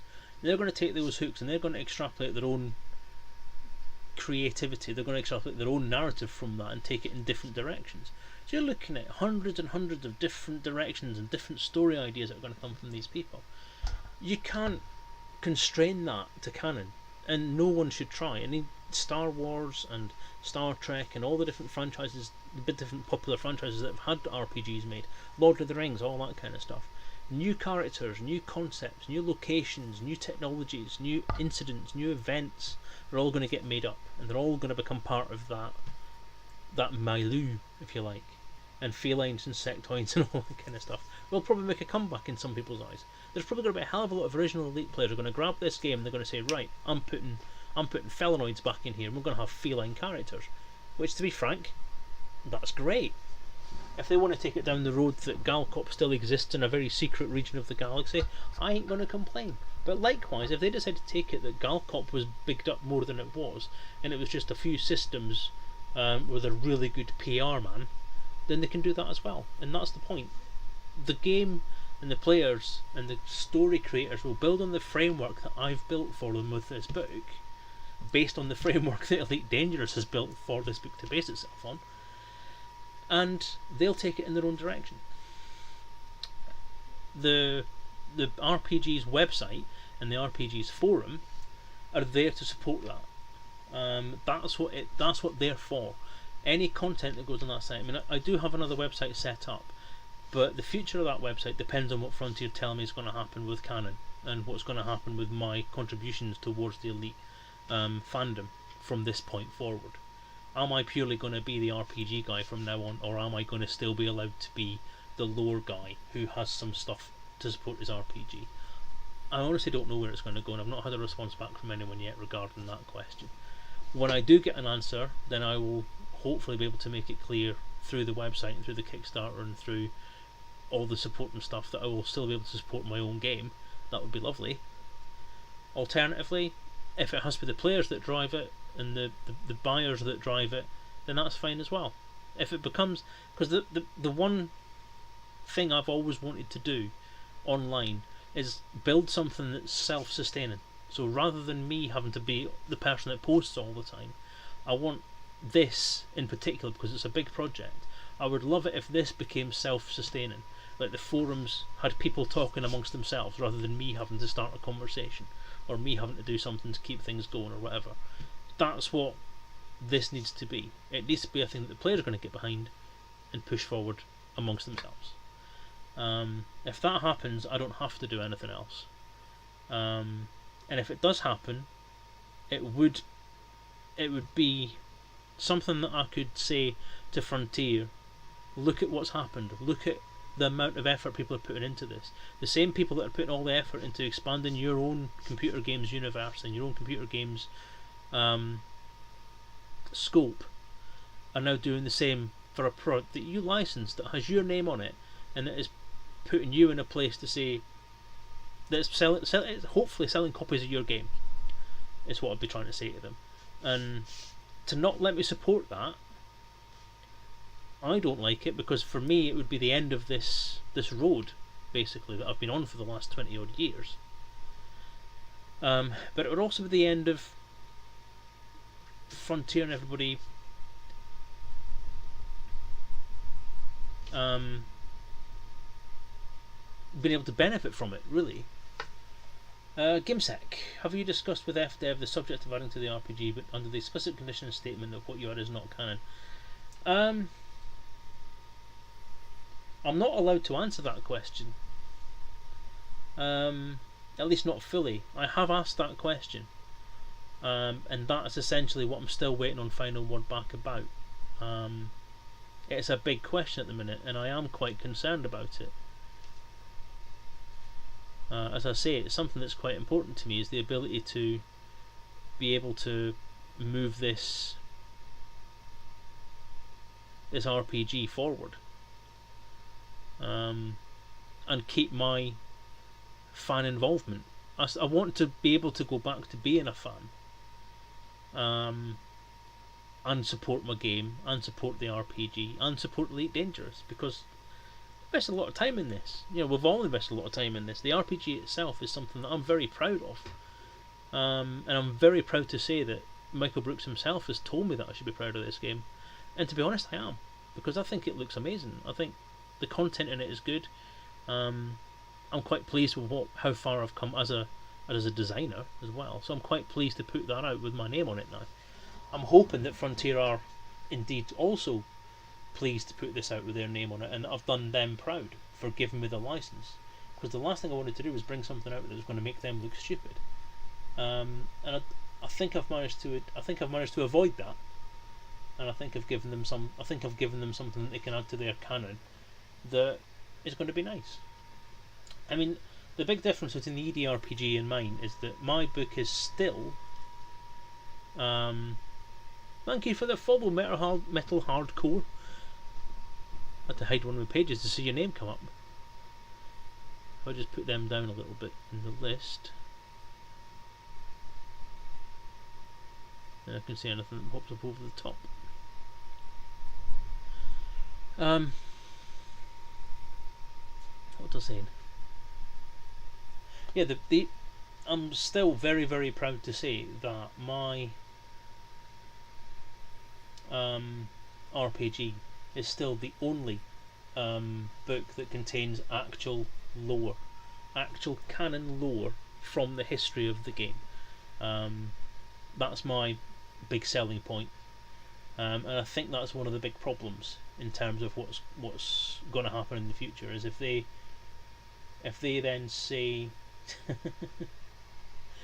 if they then say that because I have the RPG I can't carry on my fanfiction works because I have to be an ambassador, if you like, to Frontier's IP, then that's going to hurt, and it's not just going to hurt me, it's going to hurt a lot of people.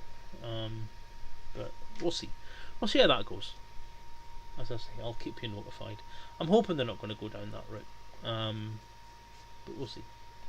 They have to put avians back in via the RPG. Well, you see, what you could do, John, is you could basically write it yourself, because you're a good writer, you're a talented writer, you're a proven and published writer, in fact. So why don't you write the supplement yourself?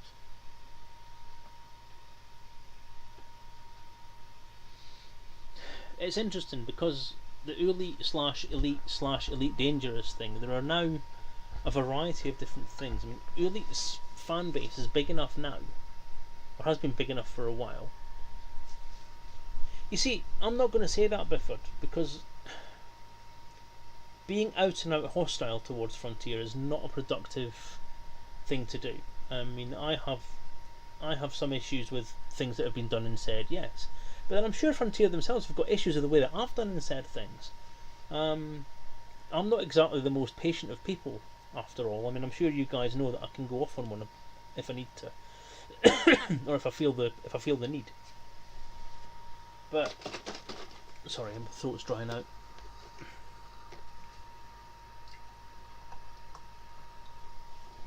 Yeah, thank you for the comment, Gimsec, on the Kickstarter. Very much appreciated, sir. Thank you.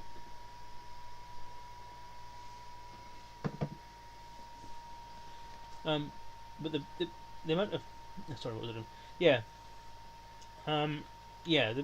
There's been some antagonism there. There's been some friendly conversation. There's been some exasperation, some frustration, and there's been a hell of a lot of explaining stuff on both ends that it's in a perfect world wouldn't be necessary, but it is. In reality, it's always necessary. The biggest problem has always been that this kind of ties into what I was going to say about Elite a minute ago there.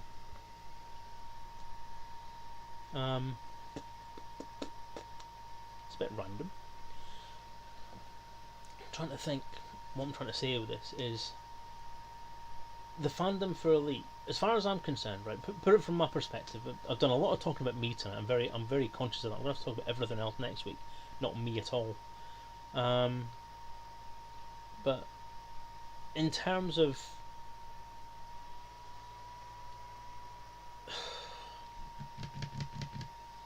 creativity, over the last 30 years, since Elite came out, and the only thing we had was the novella and the manual to base our creative bent on, we've all created our own little, or maybe not haven't all done it, but those of us who have the creative gene have gone and created our own image in our heads of what stuff looks like. In the same way that when you read Lord of the Rings, you build a mental picture of what everybody looks like. And then when the Lord of the Rings films came out, Viggo Mortensen wasn't how you imagined Aragorn. Ian McKellen wasn't how you imagined Gandalf. But now they are, because they're now the visual side and the creative side of one person's vision that has now made it into the mainstream. And that's where the threat lies, is because people like myself and John and Drew and the other John, everyone from Tales of the Frontier, have now had a bite at the cherry of creating canon content for this game. We've put visuals, we've put things in people's heads, we've done all this kind of stuff to push our vision of that out there. And the issue is that I'm creating a framework for a game in the same way, a framework for storytelling in the same way that Elite Dangerous is a framework for storytelling. They've done it as a computer game. I've done it to try and put images in other people's heads to create stories. And we're both doing it from a very creative point. So when my creative vision of what I want to put in the RPG and what I want to be in the Elite universe doesn't gel with Frontier's vision of what should be in the Elite universe, then something's got to give. And it's not going to be them, is it? Because I'm just a Johnny-come-lately person who's paid $4,500 to be able to write a story in this universe. So it's a difficult one. I mean, everyone who comes from the Elite game and the Elite forums, that's impressive work, Karumba. Wow. But yeah, so the Elite people have their own visual image of what's in the game. To them, the avians and the felinoids are all still there because they're part of Elite's lore. Drew wrote his Elite saga, his 5-book trilogy, from Elite's point of view. So all the aesthetics, all the ships, all the characters, or some of the characters, are all around about that kind of potentially aliens among us as part of our group thing, which is, to my mind, a loss in terms of what Frontier, First Encounters, and then Elite Dangerous have become, because they've lost the Aliens Among Us concept, which was an interesting concept, because you then have humanity having to get along with other species. So whether it be hyper-evolved cats, hyper-evolved amphibians, whatever it would be, we've had to build on that cultural differences, which is hinted at in the actual manual as well for Elite when you think about it, because there's that whole thing about you must disguise your body scent when you're amongst cats, you mustn't make eye contact, you must be careful, because there are different ways that they'll respond to scent or action or looks, and it gives us that. Wish it was up commenting on my bloody fans. I can't help it. It's not overheating, no, it just runs hot. It used to sit under my desk, and now I put it at the side of the desk, it's louder than it was. I might actually put it back under the desk. I'm getting fed up with the comments now. Or box it in somewhere. So now we've got this single human Aryan ideal universe where all we've really got is human conflict. And I'm sorry, but the human conflict aspect of things is something I don't find particularly interesting, because we deal with that all the time here anyway.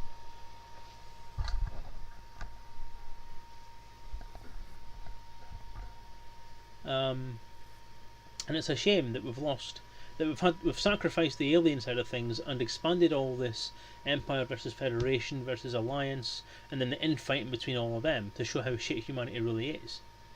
Whereas we only had Galcop and a few unknown elements trying to get on with lots of different aliens. And that was much more interesting, because your dynamic and your aesthetic there is different. Because your Moray Starboat then had a purpose, because the Moray Starboat was designed by amphibians for the amphibian way of life. People who want to live underwater or on the surface have got a ship that can do both. And that was never expanded on, which is a shame. And lost all the communism. Yes, that's another thing. The governmental types are now so shallow. You have Empire, Federal, or Independent. The rest of it, there's no evidence of that, because you're not allowed to go on planets. There's nothing on the planets to go and see. The planets are essentially populated, but by nothing. There's no indication of what those governments or what those populations actually do. But we've gone from a Star Trek Federation ideal. See, I actually thought the original Elite was more Babylon 5-y, when Babylon 5 came out and kind of defined that kind of, how would you describe it, antagonistic relationship, because it was never peaceful. Even in Holdstock's original novel, it was never a peaceful situation. It was always kind of, be bloody careful, there are no official alliances here. Yes, Firefly, although on a larger scale. Someone always described Firefly as being the most Elite-like series that's actually out there. Having just watched the 2 Guardians of the Galaxy films in the last couple of days, I would say that Guardians of the Galaxy, if you take away the superpowers, is very much Elite in its core. The Guardians themselves, a ragtag bunch of people all drawn together to try and help everybody. That's the quintessential image of my RPG groups that I have in my head. You take away the god aspect of ego from the second film and all that kind of stuff. GOTG, not gook.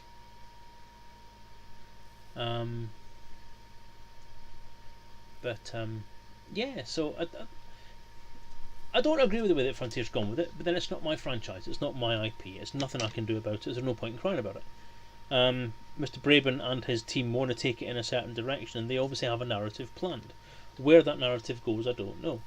It's been denied that this is a reboot of Elite, but I actually would like to see where the story goes, because I would like to see if they're going to try and drag this universe, or this galaxy we're in now, into a kind of, into a more Elite-like Mylu again, Mylu Cyrus. So I don't know, but it's up to them. The RPG will take one direction, and as I say, it's where we kind of started with this was me saying that basically the canon aspect of things is something my RPG will never touch. It's certainly a thought, GameSec.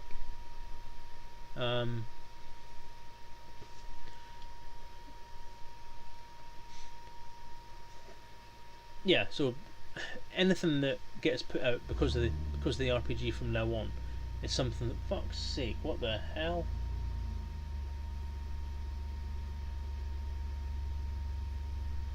I don't know if you can hear that. Somebody's just started up a fucking tractor outside or something. This happened last night as well, actually.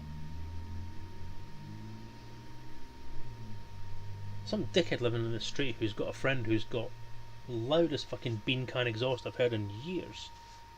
You know, the sort of bean can exhaust that you think, well, people pay 200 quid a time to fix that problem, make it not sound like that. But anyway.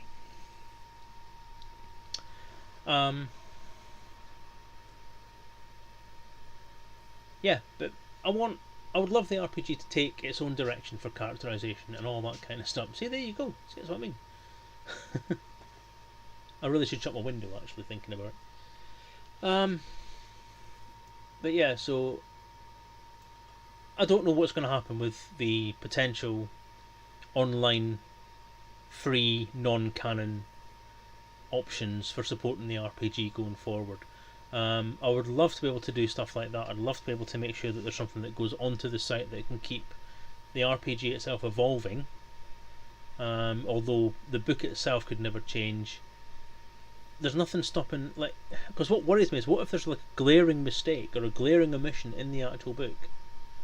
Like I've missed a ship stat, or I've missed a whole planet or a whole system, or whatever, you know, whatever bit of things might be there that I've not got. Updates that come out over the next few years are going to change everything that's in the book, and I'm not allowed to do a second edition. Although the option is there, if I wanted to go through this whole painful process again, I could also say, can I write a second edition of my book?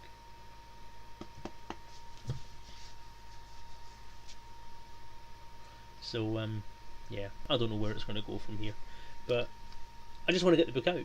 Once I've got the book out, then the rest of the stuff can worry about itself for a while, and then we'll see where things go from there. But we'll see where it goes. Anyway, that's coming up for 10 o'clock now, I think, isn't it? All those dodgy betas and copy editors screwed up. No, one thing you guys did not do is screw up. I mean, each and every one of you served a huge purpose on the proofreading phase. Because every one of you found different stuff, and that's the thing I can't get my head around, is that Bifford went through the thing with a fine-tooth comb and he found gallons and gallons of shit that I'd written that was wrong. And then Steph went through it with a fine-tooth comb and she passed back just about half as many things as Bifford did, but that's still a considerable amount, because basically Bifford found a problem on every page. And then Daddy Hoggy himself also went through the book. Drew proofread the book. Drew Wagar, yes, the famous man Drew Wagar, he proofread the book. And obviously Frontier themselves read it. So every proofreader has served a purpose and has fixed at least one independent mistake. One thing I would say though is that not one of you worked out that I'd missed out 3 ships from the counters at the back of the book. That's one thing I did notice. I found that one on my own.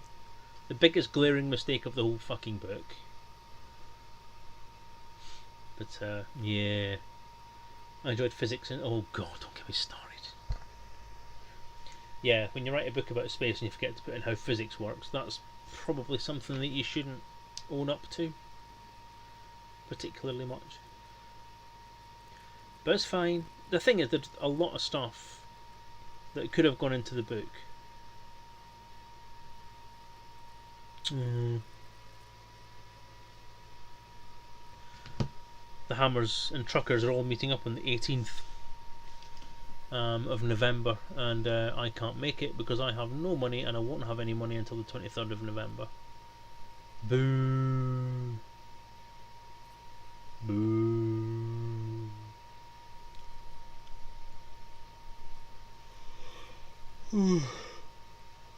I'm a tired little man. So I shouted to everyone who's commenting on the on the threads tonight. As I say, my plan after this.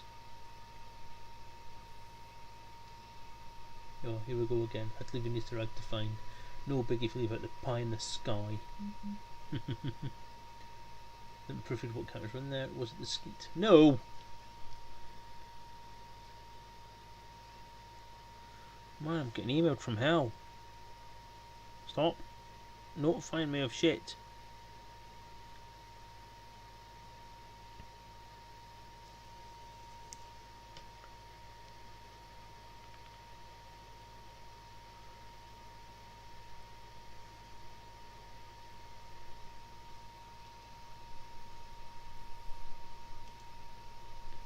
Sorry, reading messages. No, it was I think I missed out the Orca.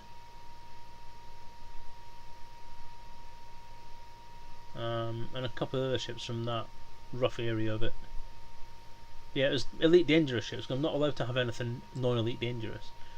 But the content that was cut had quite a lot of scientific and background stuff in it. There just wasn't space for it. And then once I'd started the cull, quite a lot of stuff that I didn't mean to cull got culled, which is a bit of a shame. So, NMR, we're getting there. It's done, it's ready to go. And yes, I think the hauler was one of them. Was it the hauler? The hauler, the Orca, and something else. But my god, man.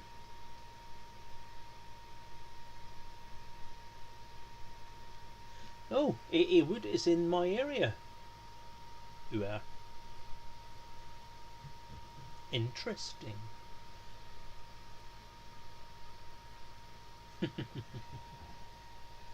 Well, you see, that's the thing. That's one of my plans was the non-specific lore, the stuff that I made up myself from scratch, as part of the book, so that doesn't touch on the frontier lore, or the actual lore that's in the game. So nothing that involves Inra or Thargoids or Galcop or anything like that.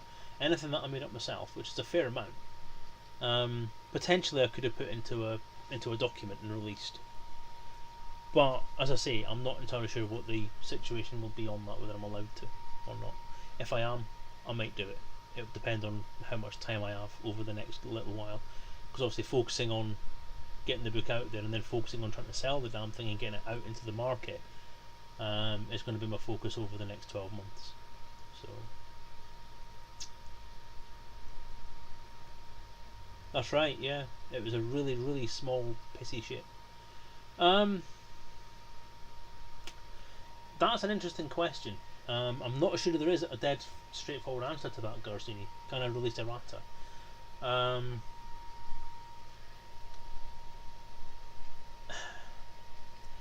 The other books have. That's all I can really say on it, is the other books have. So I'm hoping that will be the same kind of situation with me, that if there are any mistakes found, spelling mistakes, typos, transpositions, whatever, just little typing problems, then Frontier would be at least flexible enough to say that I could fix them, rather than have to live the entirety of the rest of my life with a book that has a typo in it, because I wouldn't be able to. You know what I'm like. I'd kill everybody. So yeah, and I think there's a certain element of common sense in this situation that I have to try and understand that Frontier would agree to, is that if there are minor changes that need to get made to make the book better, without changing the actual content, so like typos, then they shouldn't say no to it.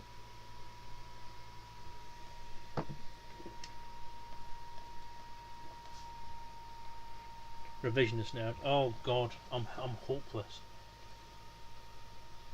And it's really it really had got to the point where I was fettling so much during the process of the proofreads and the edits for Frontier themselves. 3 times, and this is one of the reasons why I say that I'm being a bit of a dick myself occasionally in this relationship. 3 times after it was originally handed in to David Braben did I say, oh, I've just done this, oh, I've just done that, oh, I've just added this bit in, oh, I've just corrected that, oh, I've just... And it wasn't just 3, it was a lot more than 3. And for example, I decided at some point in there, just after I'd submitted it, to include the GM screen within the actual book, So I said, oh, I've just changed this word. Oh, and I've also added 6 more pages. Can you just proof them as well, please? Ah. Thing is, Biff, I haven't put anything else. Oh, actually, I have. The only other things I've put in are the replacement counters and the sovereignties paragraph. The one that I put in for Graham, for all of Graham's help. Leo3544, thank you for the follow. Yeah, thank you for the follow based on the fact that I'm not actually playing Elite Dangerous right now, so that's pretty impressive work.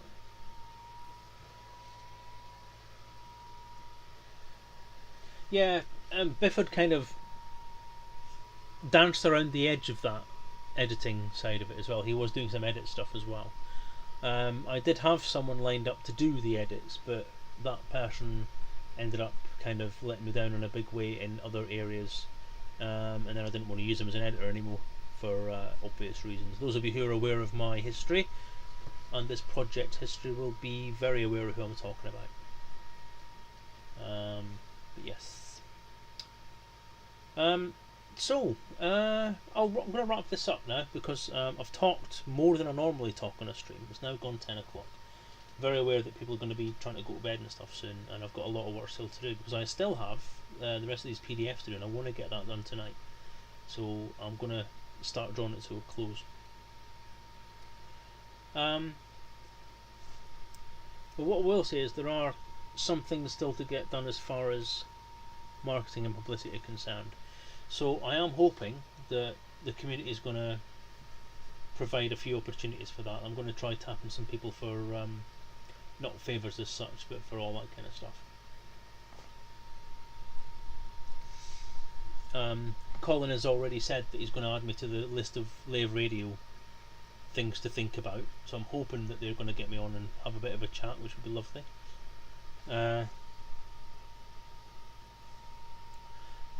Yeah, you're right, I do. I love it. I love talking. That's why I do this. I could just do this all night, just sit in front of a camera and nattering. Like Monday Night In with Dave Hughes. Late call. I'm hoping, and this is the big hope, that Frontier will get me on their live stream at some point as well. It'd be lovely to actually, because Ed Lewis was one of the first people to play this game from Frontier themselves, if not the first person, and I would love to talk to him live about it, whether it be on my stream or on his stream or whatever. Publish eyes. So here's whatever else is out there. You know, if anyone else has got any streams like things like that, I'm quite happy to go and publicise, because essentially that's my new goal over the next 12 months. As I said, is to make sure I can get word about this book out to as many places as I can. If I can do a print run, and actually get this on shelves in shops, then that'll be the biggest thing. That's the biggest thing to work toward. Yeah, he started doing that podcast now, wasn't he? So yeah, I'll do that at the end before I said I was gonna. Chris Jarvis did actually speak to me a while ago about doing the RPG on stream, and he still wants to do that, I think. So I'm hoping that he's going to still. I'm hoping he's still got that in his calendar of things to do. And I'd love him to sort of do the miniatures game as well. Geek and Sundry to play a game would be great. If I can, the pinnacle, right? I'll tell you what. And I'm going to share this as a secret, right? Shut up, Bifford. I'm going to say this because I don't think I've said this to anyone before. But as far as I'm concerned, the pinnacle of achievement for this RPG would be if Will Wheaton plays it on tabletop, or any element of it on tabletop. So yeah, you've kind of fucking gazumped me again, you gobby shite, Bifford. But yeah, if I actually did email Will Wheaton a long time ago. No, he didn't miss an L actually, Arixac. There was only one L in Will Wheaton. But one thing, yes, I did actually write a letter to Will Wheaton and Vin Diesel actually, asking if they wanted to take a look at an early copy of it. Surprisingly, I had nothing back.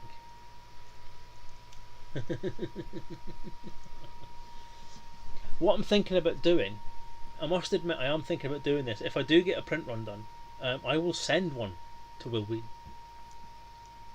I will send one to him, and I will see what happens. But we'll see. We shall see. But it would be so cool if even one person that's into this, because I know Will Wheaton's a big role player, Vin Diesel's a big role player, Robin Williams used to be, obviously before he died. But if I could get Vin Diesel or Will Wheaton to play this game, or even come online and play this game at some point, God Almighty, would that be fucking major? Wow! Good Lord! But anyway, no, I think does Viggo Mortensen also roleplay, if I remember rightly? Mr. Aragorn himself.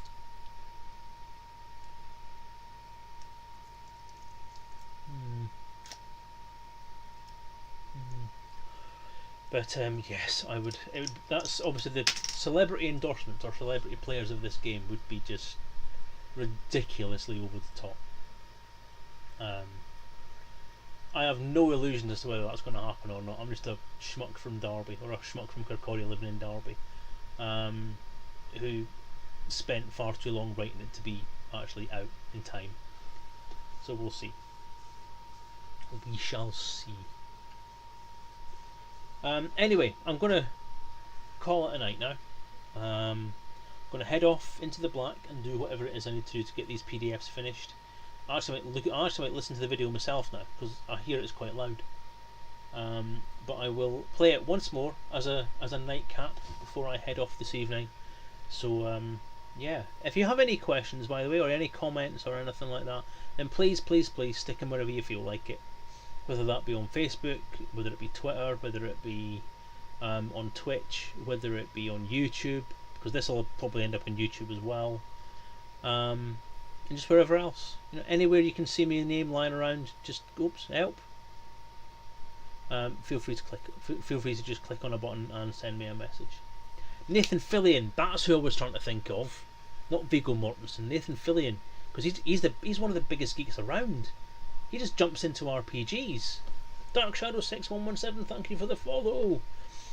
Yeah, Nathan Fillion has got a reputation for jumping into game sessions at conventions where he's at. People just be sitting in a corner quietly playing a game to themselves, and suddenly bloody Nathan Fillion appears and starts playing your game with you. That would be great. And this is one of the reasons why I want to start going to conventions and stuff. I'm already booked in to Derby Comic Con as my first actual proper convention to sell the book that I've booked onto is Derby Comic Con in June next year. June 2nd, I think it is. You have a contacted Ewan McGregor. Oh my god, don't tell me that sort of shit, caramba. Oh. So if I printed a copy of the game and you gave it to your gardener, would he be able to pass it on to Ewan McGregor's dad, who could then pass it on to Ewan McGregor?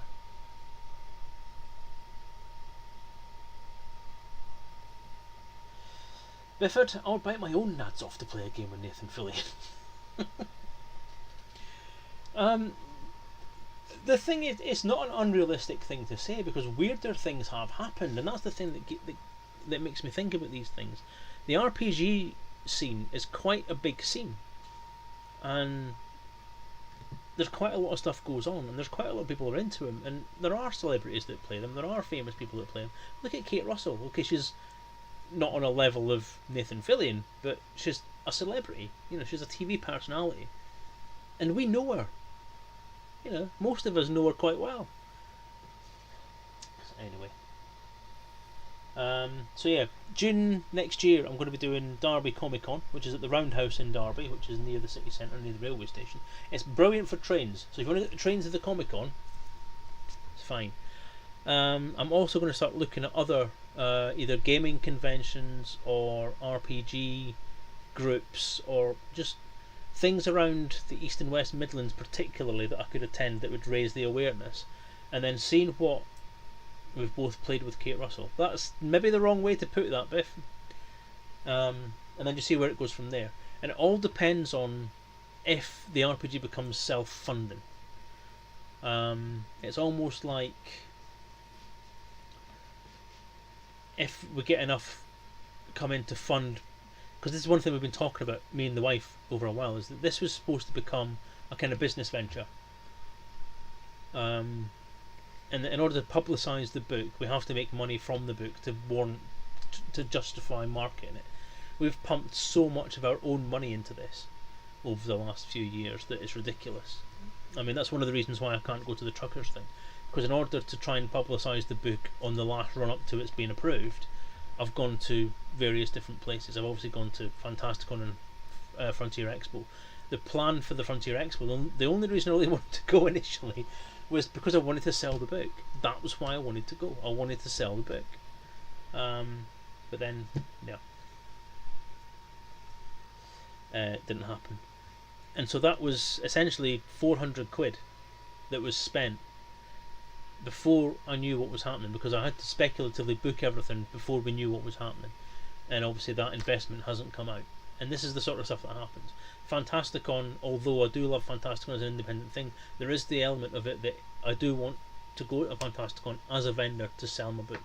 And that was the plan for this year. I had this whole thing, I'd agreed with Dan that I was going to get USB cards filled with PDFs and sell them at Fantasticon as a preview of before actually getting the book out. But obviously that didn't happen either. But as I say, quite a lot of the stuff that we're trying to do is to make the book a product to sell, to get out there into the wide world.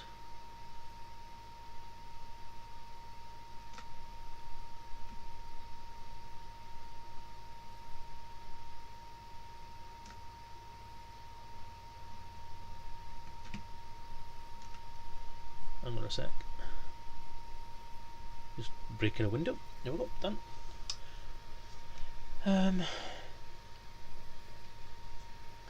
But yeah, so if we can get enough money behind us to go further afield, like across Britain or across Europe or across America or wherever the sky may take us, it'll depend on the book's performance. It'll depend on its reviews. It'll depend on everything that goes out before it. So what I would say to you guys is, if you guys want to see this book do well, that you've backed and that you've followed and that you've put your heart and soul into as much as I have, then push the knowledge. Send my link to people. Send everything. Call your friends. Tell them about it. Call people you don't like. Tell them about it. You know what I mean? Just push that knowledge, because that's my plan for the next 12 months. And hopefully I'll see you at conventions across the country. I'm not going to fool myself that I'm going to get into different countries. If I do, then that's a bonus. But if I can publicise this book across the middle of England and potentially further north and south, if possible, then I will do that. I'm not even going to joke that I can get to London Comic Con or anything like that, because that would be far too expensive. But never say never. Anyway, on that note, as I keep saying, I am going to go now.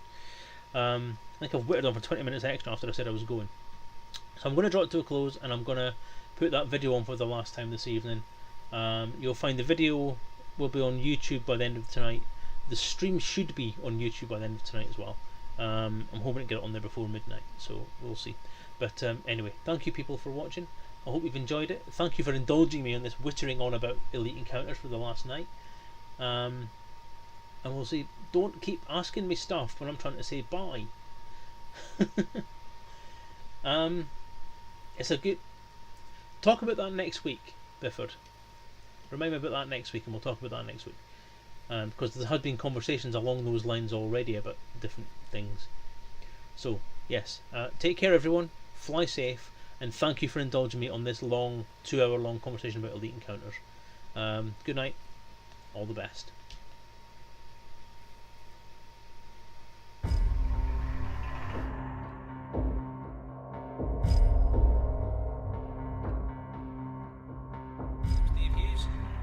Kickstarter campaign for Elite Encounters. My goal here is to create a role role-playing game based on the upcoming computer game Elite Dangerous.